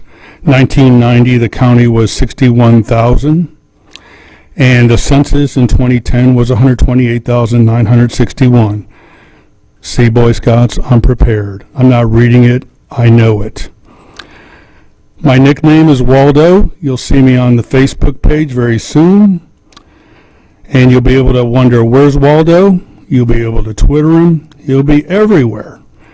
I've been an activist over 20 years, fighting for a county water and sewer bill for the widowers, the single moms, the blue-collar workers who are making it day to day because the HOA stole $32,000 from them over 5 years. Thank you, sir. Anyone else on my left that would like to address the board? Anyone else in the chamber? Seeing none, I'll close public presentations. We had an add-on from this afternoon's session that we're going to take up now, which is a resolution. Resolution R15-207, a resolution appointing First Sergeant Duante Throne Diggs to the Rappahannock Area Youth Services and Group Home Commission. Ms. Sellers. Yes, I'd like to make the motion to approve our R15-207. Second. I have a motion and a second. Any discussion? Hearing none, cast your votes. Tally the votes. Motion passes 7-0. Item number 22, Public Works Joint Public Hearing with VDOT to consider the FY 2016-21 Secondary System 6-Year Improvement Program. Mr. Rapp. Good evening, Mr. Chairman, members of the board. Christopher Rapp, Director of Public Works. Tonight we present for your consideration the Virginia Department of Transportation, fiscal year 2016 through 2021 Secondary System 6-Year Improvement Program. This is a joint VDOT, Stafford County public hearing, and VDOT is in attendance. Stafford County's fiscal year 2016 allocation is $433,078. VDOT is estimating an allocation of $405,443 for each of the 6 years within this period. The remaining funding of the 6-year program comes from the state fund for unpaved roads, and that amount ranges through the 6 years from approximately $41,000 to zero in 2021. The majority of the funding is assigned to road construction projects like Poplar Road and Mountain View intersection, the Leland Road signal installation, Bells Hill Road, and Courthouse Road. Centerport Parkway has been fully funded through previous funds. Each year, a portion of the funding is also set aside for completion of the unpaved roads in the county, using a priority previously set by the board. This proposed plan provides funding for the following: intersection of Poplar and Mountain View, the Courthouse Road widening, the Leland Road, Primer House Road signal, and Bells Hill Road. Also funding for rural paving projects, Coakley Lane, Southern View Drive, Corey Road, and Juggins Road. Staff recommends approval of Resolution R15-131 to adopt the Virginia Department of Transportation fiscal year 2016 through 2021 Secondary System 6-Year Improvement Program. And if approved, staff will provide the resolution to VDOT by May 31st of this year. Any questions, Mr. Rapp? Mr. Sterling?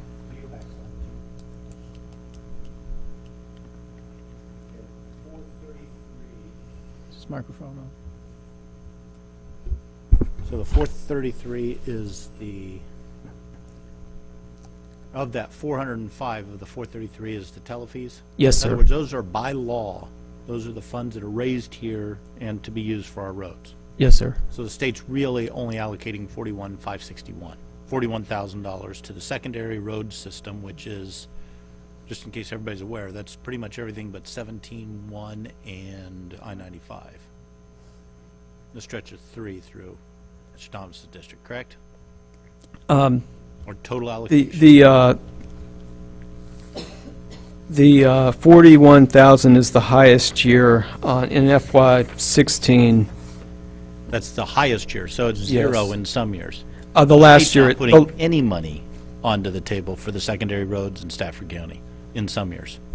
In the very last year, in 2021, there's zero in unpaid funds. I'd be curious, can you, and if you can't provide that now, maybe the VDOT can, what is the state committing to the secondary roads of Arlington County?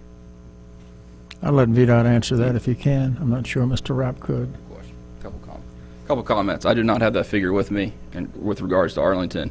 The $0 figure for the unpaved roads in 2021 is a result of the formula sunsetting in 2020, and thus far the state has not come up with the plan on how they're going to allocate unpaved road funds post 2020. So that's why that is zero, but there should be funds that are available. But the most that we have is 41,561 that the state is putting towards the vast majority of Stafford roads. I mean, again, except for Route 1, correct, a little bit of Route 3 and 17, the state is committing 41,000. That is correct. That's pretty telling. I'm going to... Anything else, Mr. Sterling? No, I'm going to be voting no on this. Just, what's to vote for? It's $41,000. I can go find that in my couch cushions. Okay. Michael, just interrupt. The Boy Scouts are leaving. Thank you, gentlemen, for coming out. We really do appreciate it, and thanks for what you do. Thank you all very much. Thanks. Any other questions for Mr. Rapp or for VDOT? Yes, I have Sellers. one. Go ahead. Go ahead. Go ahead, Ms. Sellers. I emailed you earlier, but I thought it was last week when I attended the FAMPO information session when they went over the difference between allocated and obligated. I had no idea until last week. Can you share with folks what the difference is? So the question again was and this is language that VDOT uses. It's very specific language, the difference between allocation and obligation. Obligation is used for federal funds, and the best way I can explain it is an allocation. It's money that you set aside for the current or future years. Where an obligation, that's where it's limited to the current year, and it's when you have a federally funded project and VDOT asks for permission to expend those funds and to obligate those funds for that year. So you're approaching the time where you're going to actually pay the contractor. So an allocation is for current or future years. An obligation is actually you're obligating that money for a future payment. Anything else, Ms. Sullivan? And so kind of how they explained it last week too, to add on to that, is things, once in the allocation phase, things can still change. And I noticed in your presentation you have it's fully funded. And that's where my question comes up, is because what does that mean? And I learned last week that it depends.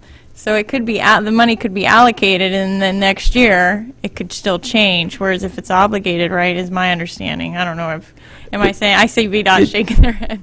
Yeah, it's allocated. The 6-year plan is not 100% set in stone. An obligation would be asking the federal government for permission to spend that money and commit it and receive that money to pay a contractor. Okay. Ms. Baumke? Yes, I just have a question about the signal installation, item number 4, over at Leland and Primer House, that's supposed to be completed in July.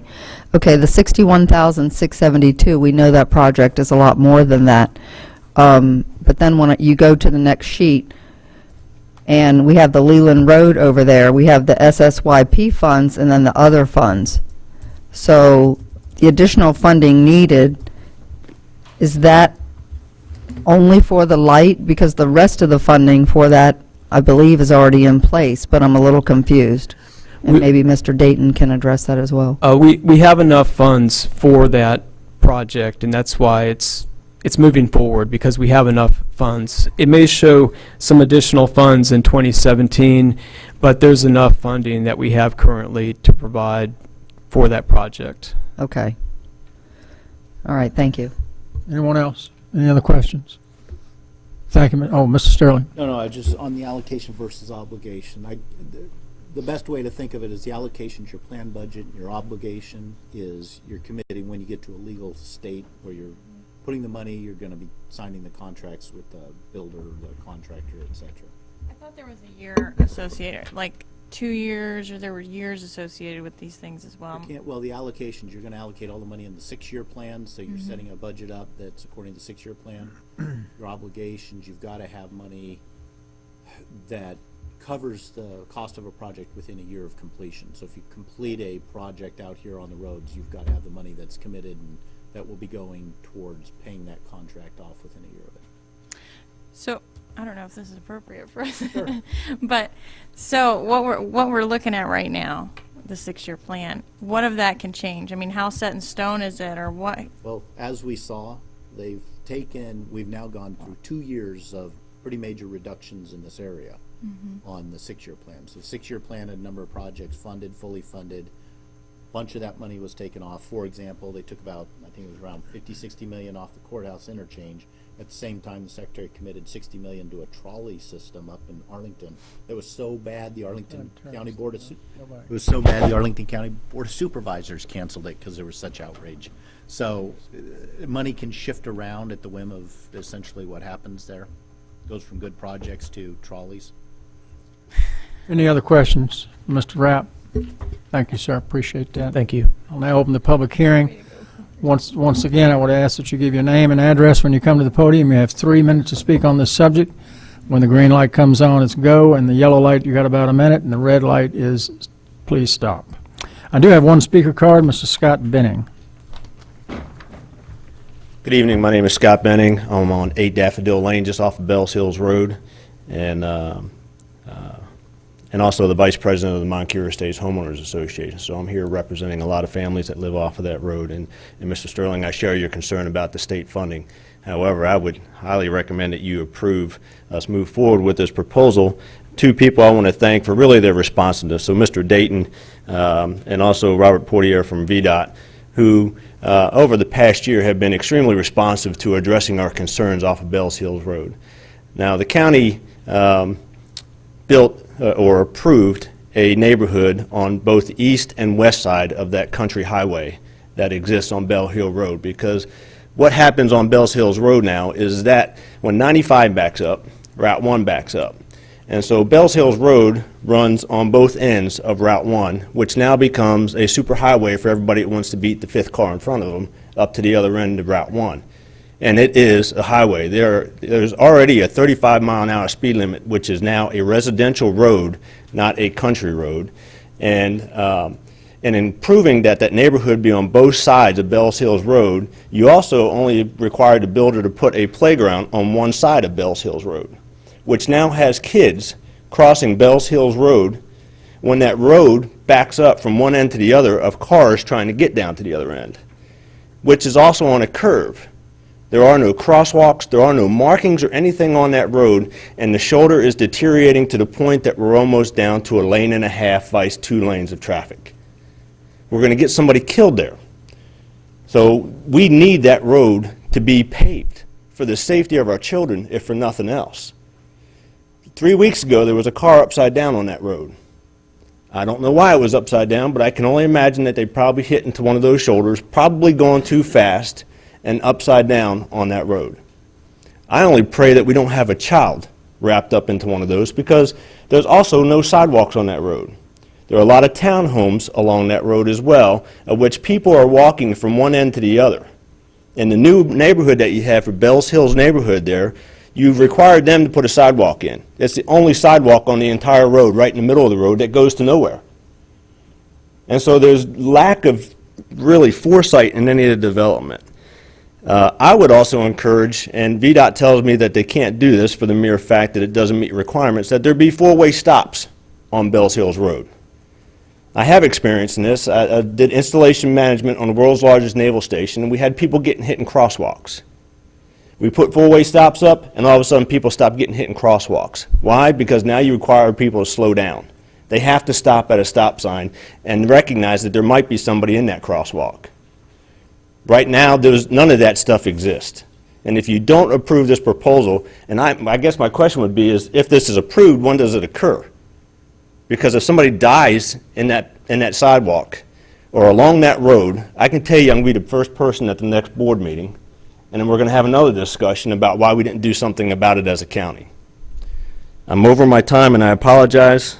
Pretty passionate, but our neighbors are very adamant about wanting to have something done about that road before somebody dies on it. Thank you. Thank you, sir.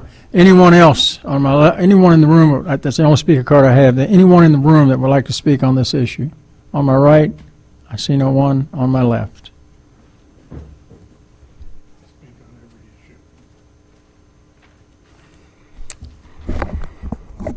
Paul Waldowski, 8 Pickett Lane. Well, one of my favorite topics. We now have a 4-way stop sign at Mountain View at Pickett Lane, just like you're going to do the Mountain View and Poplar, which has a T, so you don't have to worry about that aspect. However, $41,000, I can't find that in my mattress, but that's not really a significant amount of money, and it truly shows that this 6-year plan reminds me of my days in the Air Force when I studied about the communists, and the Politburo had a 5-year plan. And your 6-year plan looks just like their 5-year plan. You've created sidewalks to nowhere. You've got public safety issues all over the place. You know, let's be honest, Bell Hill Road should have never been developed, period. It was in a major artery that splits the county in half. But you know what? We can't change history. There should have been treetops there instead of rooftops. So, what are we going to do to move forward? Isn't it funny that Center Park already has all its funding there? Many of you don't realize the Center Park Parkway, the reason it has all that funding is because when all the torrential rains first came out there was so much stormwater issues in that area that the whole interchange for the interstate system had to be dealt with. And then everyone's all in uproar about the interstate system on the Eisenhower system on exit 140. You know, VDOT brought a really key plan that's a divergent highway, that's a 21st century entity, and it's one of those carefully looked out safety aspects that needs to be taken care of. This whole country has problems with its whole road infrastructure. If you remember in Michigan, we had cars that fell right off the interstate in the bridge. We've got roadways that are just atrocious on what's going on. Just this morning, Shelton Shop Road, an SUV was hit by, I believe the first one was one of those trucks that says don't follow me, but someone else was following him. So when 648, which is a major artery going north and south, is not connected to 610 to Mountain View and it's not correctly taken care of, then your 6-year wonder is just a wonder. It's about time that those of you who are real planners get some looks at the topology of this infrastructure and let's straighten it out. Thank you, sir. Anyone else like to address the board? Seeing none, I'll close the public hearing, bring it back to the board. Do I have a motion? So moved. And I'll second. Motion by Mr. Thomas, second Have by Mr. discussion. Mildy. Discussion. Mr. Mildy. Well, good. Luckily, this is a public hearing, so I can respond to a couple of things. Traffic calming, four-way stops definitely work. We had them installed on Jason Lane, where the water tower is. It's a process. The roads are owned by and controlled by the state. So we have to go through their procedures. And they change them occasionally, and they probably have changed a little bit since then. And so you're not the first to request down the hill, of course, where the towns are. They started experiencing this 10 years ago, and I've been hearing about it ever since. I represent the area. And we've done a bunch of little spot improvements, spent several $100,000 on the road.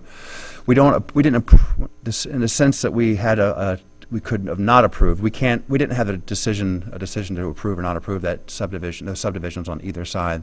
That's the old Moncure, literally Moncure Estates and George Gordon.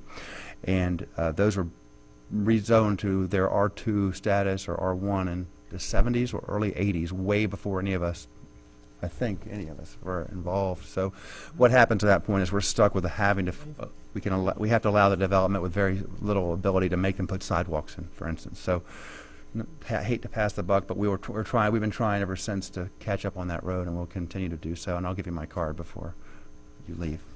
Thank you, Mr. Mildy. Any other discussion? Seeing none, I'll ask for the vote. Cast your votes, please. Tally the vote. Motion passes 6-1. Item number 25, County Administration, consider construction financing at the Rappahannock Regional Landfill. Mr. Dayton. Mr. Chairman, members of the board, Keith Dayton, Deputy County Administrator. With your indulgence, the next two items are closely related, 25 and 26. If I may, I'll go ahead and complete some background discussion on both of those.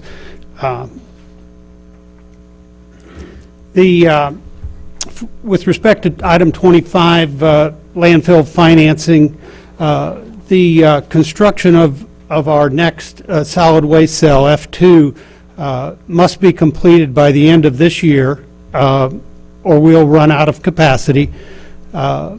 We recognize this, and we proceeded with the design for the next cell. That was completed, offered for bids. We received 5 bids. In response to that solicitation, our lowest bid was from T&K Construction, just over $5 million. We did review that bid and believe it's responsive and appropriately priced. That construction also requires mitigation of wetlands. We solicited mitigation credits. Just under 100,000 was the lowest offered. That would need to be done also in conjunction or ahead of the construction. We also have to mitigate for stream impacts. That matter is item 26 on the agenda, and I'll get to that in just a moment. Although the R Board does have reserved funds, all of the funds remaining to it are in the restricted category, and they are restricted to cover closure and post-closure responsibilities that the R Board has. As a joint powers agreement organization, the R Board does not have the authority to incur debt. Working with our financial advisors, Ms. Peratt and I came up with a strategy to fund Cell F2. That would be to use a limited amount of R Board reserves, about $1,070,000. Combine that with net proceeds from a financial sale of bonds, basically requiring backing by the Stafford County and Fredericksburg, net proceeds from each locality in the amount of $2,050,000, which gives us a total of $5,169,449 that we need to proceed for construction. This debt would be secured by a pledge of revenue from the R Board, from our tipping fee revenues. Therefore, this debt will not impact the debt service limits that have been established by board policy. We are recommending that the debt authorization be for a total of $2.25 million per locality, $4.5 million total. That will allow us to cover the debt issuance costs that will go with the sale of bonds, and also to give some additional flexibility in the financing terms, hopefully to lower overall debt costs. We estimate conservatively that our annual debt service for 7 years to pay back the total loan will be $700,000 again per year. That is, we believe, is on the high side. We have included this expense in the proposed FY 2016 R Board budget, which the R Board hopefully will act upon at their meeting tomorrow. This proceeding in this manner was endorsed by the R Board at their April meeting. We have to hold a public hearing in order for the board to consider authorizing the issuance of debt. The board authorized this public hearing at their April 21st meeting, and we have appropriately advertised this public hearing. We recommend approval of R-15-140, which will authorize our participation in the fall Virginia Resources Authority bond pool in the approximate amount of up to $2.25 million from Stafford County. Item 26 relates to the conservation easement, which would only be necessary if we proceed with construction of Cell F2. The first thing that will happen out there is we'll impact streams that are on the property. We have estimated about just over 5,000 lineal feet of stream will be impacted, and this must be mitigated. Typically, that's done in 3 ways. One way would be to purchase stream mitigation credits. Those are difficult to find in an acceptable location from a bank, and they're very expensive to purchase. You can also find some stream that's been damaged and restore it. That's also very time-consuming and expensive. Or you can dedicate an appropriate conservation easement. If you can find the property acceptable to the regulatory agencies, in this case, we did find a 43.4 acre area on our board property, which is jointly owned by the city and the county.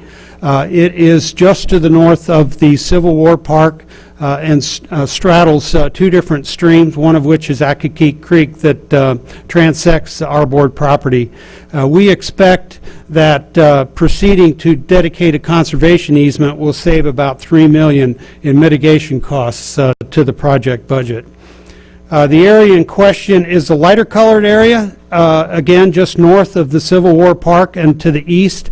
It is runs around the Civil War Park, cannot be used for any number of reasons. For landfill activities, it currently serves as a buffer area, so there's no value lost to the R Board, but there will be, I think, value gained by the Civil War Park in basically expanding the protected area around that park.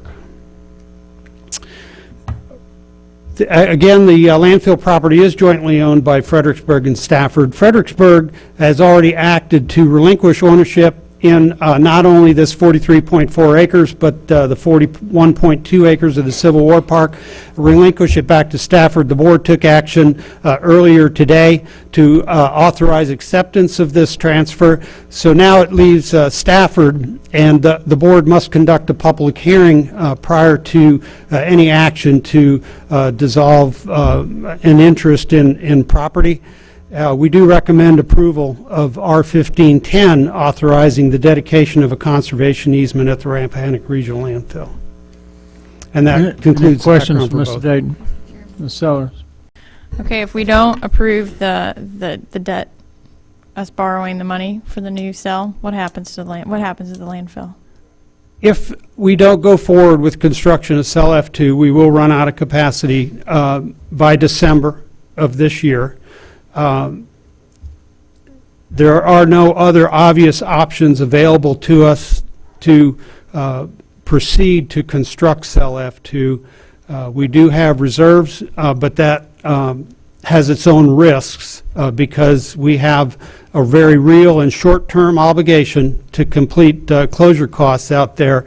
And if DEQ asked us to proceed to do that and we drew down those funds, we would have another problem on our hands. So basically, if we don't approve this, we essentially stop picking up trash in Stafford. We don't have a landfill anymore. It would cease transporting solid waste to the Eskimo Hill landfill. There may be other alternatives that a commercial hauler would have, other places they can take it, but they would not be able to take it to Eskimo Hill. Thanks. Any other questions? Yes, Mr. Cavalier. What's the expected life of the new Cell F2?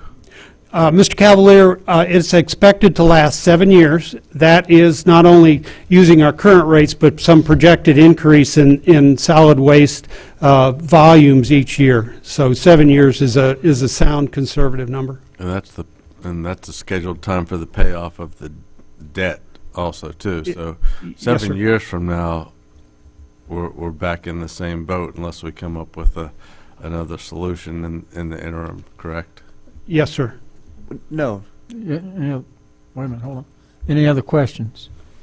He said, Mr. Dayton said that is correct. Right. 7 years. Well, I think you misunderstood the question because we don't know what our budgets are going to look like for the next 7 years, and we don't know what kind of revenue we're going to get from the commercial haulers or the county or the other side. So there's so many uncertainties. We're not even sure what this budget year is going to look like, whether we're going to have a surplus, break even, or have to go negative again. So it's impossible for you to tell me that we're not going to. Well, he said under current circumstances, is that correct? That's correct. If we do not replenish our reserve fund and have unrestricted reserves in 7 years, which the R Board is certainly working in that direction, we would be faced with a similar circumstance. But the R Board is looking at all opportunities to increase revenue. Any other questions of Mr. Dayton? Yes. Yes, Ms. Bunky.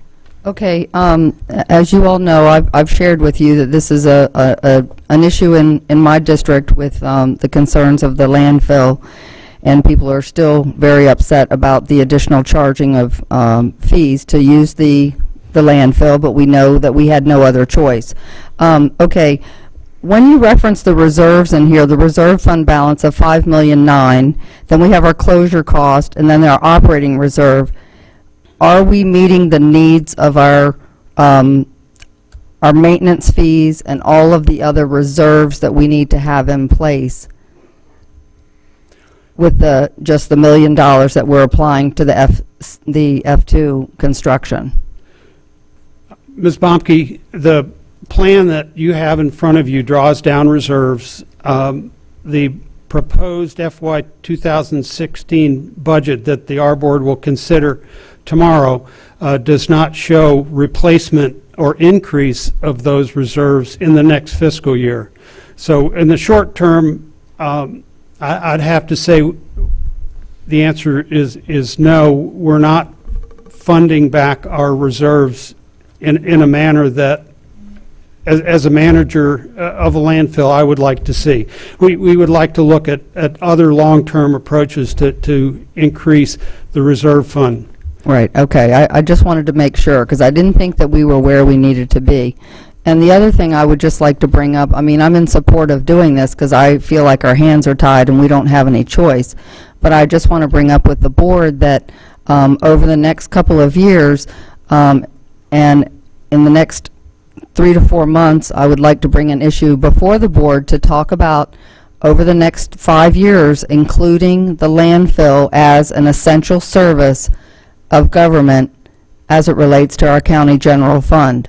I know I'm getting looks from some people, but I have heard from people in my community that they said the landfill is as essential as social services, fund education, etc. And so I know that's a conversation for another day, but I would just like to bring that up. Thank you, Gary. Mr. Thomas? Question for Mr. Dayton. So it sounds like a little over $1 million is going to come out of the reserve fund, but I think what I heard is we're done taking out of the reserve fund. We're not going to be using the reserve for operations anymore like we had in the past. That is So correct. we've at least hit the bottom, correct? That is correct, Okay. Mr. Thomas. Other than the capital costs that we're looking at this year, we're not expecting to draw down reserves any further, certainly Great. not for operational purposes. Glad to hear it. Any other questions for Mr. Dayton? Well, no Remember, this questions. is I have questions. things to say. Oh, we'll say it after the motions, after the public hearings. Any other questions? Okay, this is going to be 2 public hearings because they're 2 entirely different subjects, even though we've covered both at one time. First public hearing is item number 25, consider construction financing at the Rappahannock Regional Landfill. Please state your name and address, and as before, you have 3 minutes. I have no speaker cards. Anyone on my right-hand side that would like to address the board on this subject? Anyone on my left?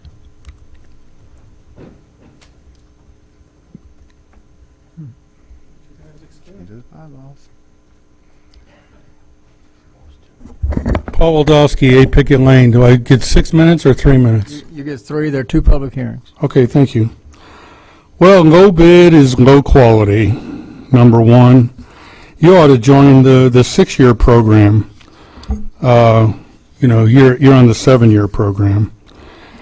And you need to explicitly tell the public how much interest are you paying on that 7 years.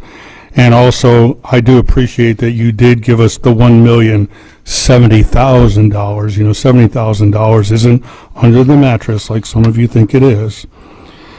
And also, I want the public to be aware of that this was advertised twice, and they never disclosed to you. But advertising a public hearing is not free, and there's a cost associated with that. And I guess we'll just take that out of your $1,070,000, right out of reserves. Now, what really interests me the most is how you have these 3 estimated ways of doing things, and all of a sudden we're going to build this conservation easement, and that's going to solve all our problems and make the Civil War Park, you know, that's give it a little more buffer. And for those of you who don't know me, I do like treetops, not rooftops, so that's probably a positive aspect. But what concerns me the most is if I'm here in 2022, we're going to have redistricting done by then, and cell F2 is supposedly going to be filled up by then. I'm a mathematician. I believe all your calculations don't even have a variance. You should have a variance and a confidence interval of where you're going to be, because you're going to bring us up in the same boat we're in right now, which is just barely floating. As a matter of fact, the boat's sinking.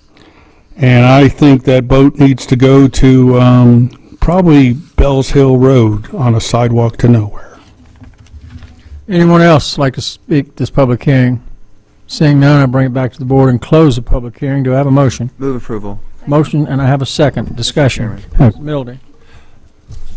I just want to continue that conversation. We are looking at multiple ways that we think we can increase revenue. We have not ruled out anything, including some huge ideas, of course, other ways of processing trash. But we certainly know, and we've made it clear in this same room at our board meeting, that when we're losing all of our trash to county waste and who's the other big one? Waste Management, and they're taking their trash to their landfills, and they've stopped using our landfill because we raised our prices to try to increase revenue, and they just made it more beneficial for them to take their trash, repackage it in some cases, and send it to their landfills. We mentioned something called flow control. One of our aces in the hole may be something called flow control, where there's a law in Virginia that says we're allowed to make haulers take their trash, local trash, to a local landfill unless the landfill that they're using is predates a certain date, and that was a long time ago. So we have a few things we could do to become more competitive, run our landfill as a business. We have seen what happens when we don't.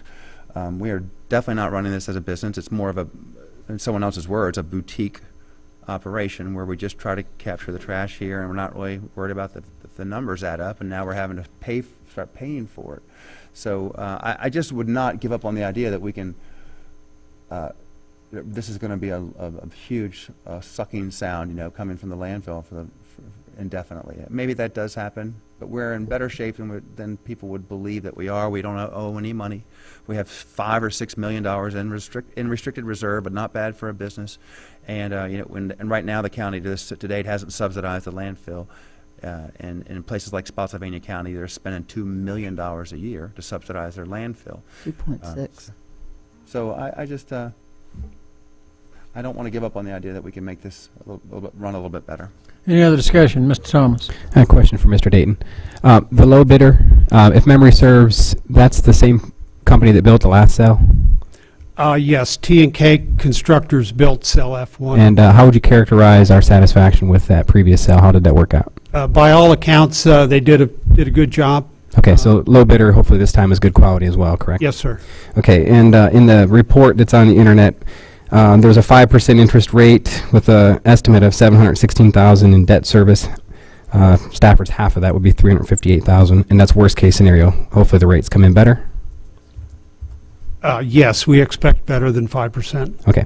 I'm going to be in support of this motion. I think the solution that's in front of us is another good solution from our finance staff. I think we get a lot of mileage out of our bond counsel.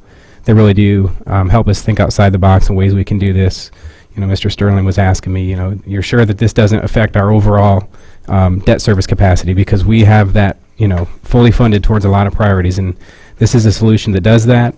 I'm very happy to hear that the landfill after this year is no longer going to be drawing from reserves for operations. I think that's step one in a get well plan. So I will be in support of this resolution. Thank you, Mr. Thomas. Any other comments? Seeing none, I ask for the vote. Cast your votes. Tally the vote. Motion passes 7-0. Item number 26, the presentation has already been made. Authorize the dedication of a conservation easement at the Rappahannock Regional Landfill. So moved. Got to have the public hearing. Oh. The presentation has been made. The public hearing is not. Anyone on my right-hand side would like to address the board on this? Seeing none, anyone on my left? Never expected to, Mr. Waldowski. Never expected to. My buddy there.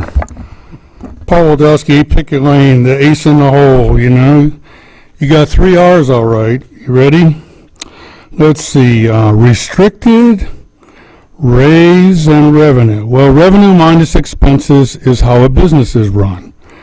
They don't do it with ace in the hole. But if you want, we can hold a Texas Hold'em game or an Omaha game, and we can generate some revenue on behalf of the landfill. I'd be glad to be the tournament director, so I'm trying to give you a different way of doing it. Now, low bid, low quality is subjective, but also, Mr. Waldowski, the public hearing on conservation. okay, I'm getting to the conservation, because the conservation part is, has to do with the low bid, good quality, which is subjective. The conservation part, I made my comments earlier in the aspects, and I'll just reinforce them, and I'll give back my time, like we do in the Senate, for another time. But I think the conservation part is a great thing, because we got treetops, no rooftops, and we just got to work on that revenue aspect, and we'll be okay. Thank you, sir. Anyone else in the chamber would like to address the board at this public hearing? Seeing none, I'll bring it back to the board. Do I have a motion for approval? So moved, Mr. Chairman. Mr. Mildy, motion, Ms. Sellers, a second. Do I have discussion? Yes, Ms. Bumke. I just have a question as it relates to the conservation easement. We have the wonderful Civil War Park around that. Will they be able to expand the current Civil War Park on any of that property? Or is that property protected as a conservation easement? Mr. Date. What are the options? Ms. Baumke, there will be a deed of dedication that will be transferred over, basically. Department of Environmental Quality, Corps of Engineers is also involved in regulatory matters. They will then control any action which happens relative to the 43.4 acres. They could certainly be petitioned to allow us to dedicate it to the Civil War Park. They may or may not go along with that proposal. But I think, importantly enough, there's the language in the easement will not allow any development activity within that easement unless approved by the regulatory agency. So in effect, that whole area is protected, and it's adjacent to the Civil War Park. So I think, if anything, it enhances that park. Right. Okay, thank you. Any other discussion? I have a motion and a second. Cast your votes. Tally the votes. Motion passes 7-0. Seeing no more business on the agenda, we will adjourn until June the 2nd, 3 p.m. Thank you very much.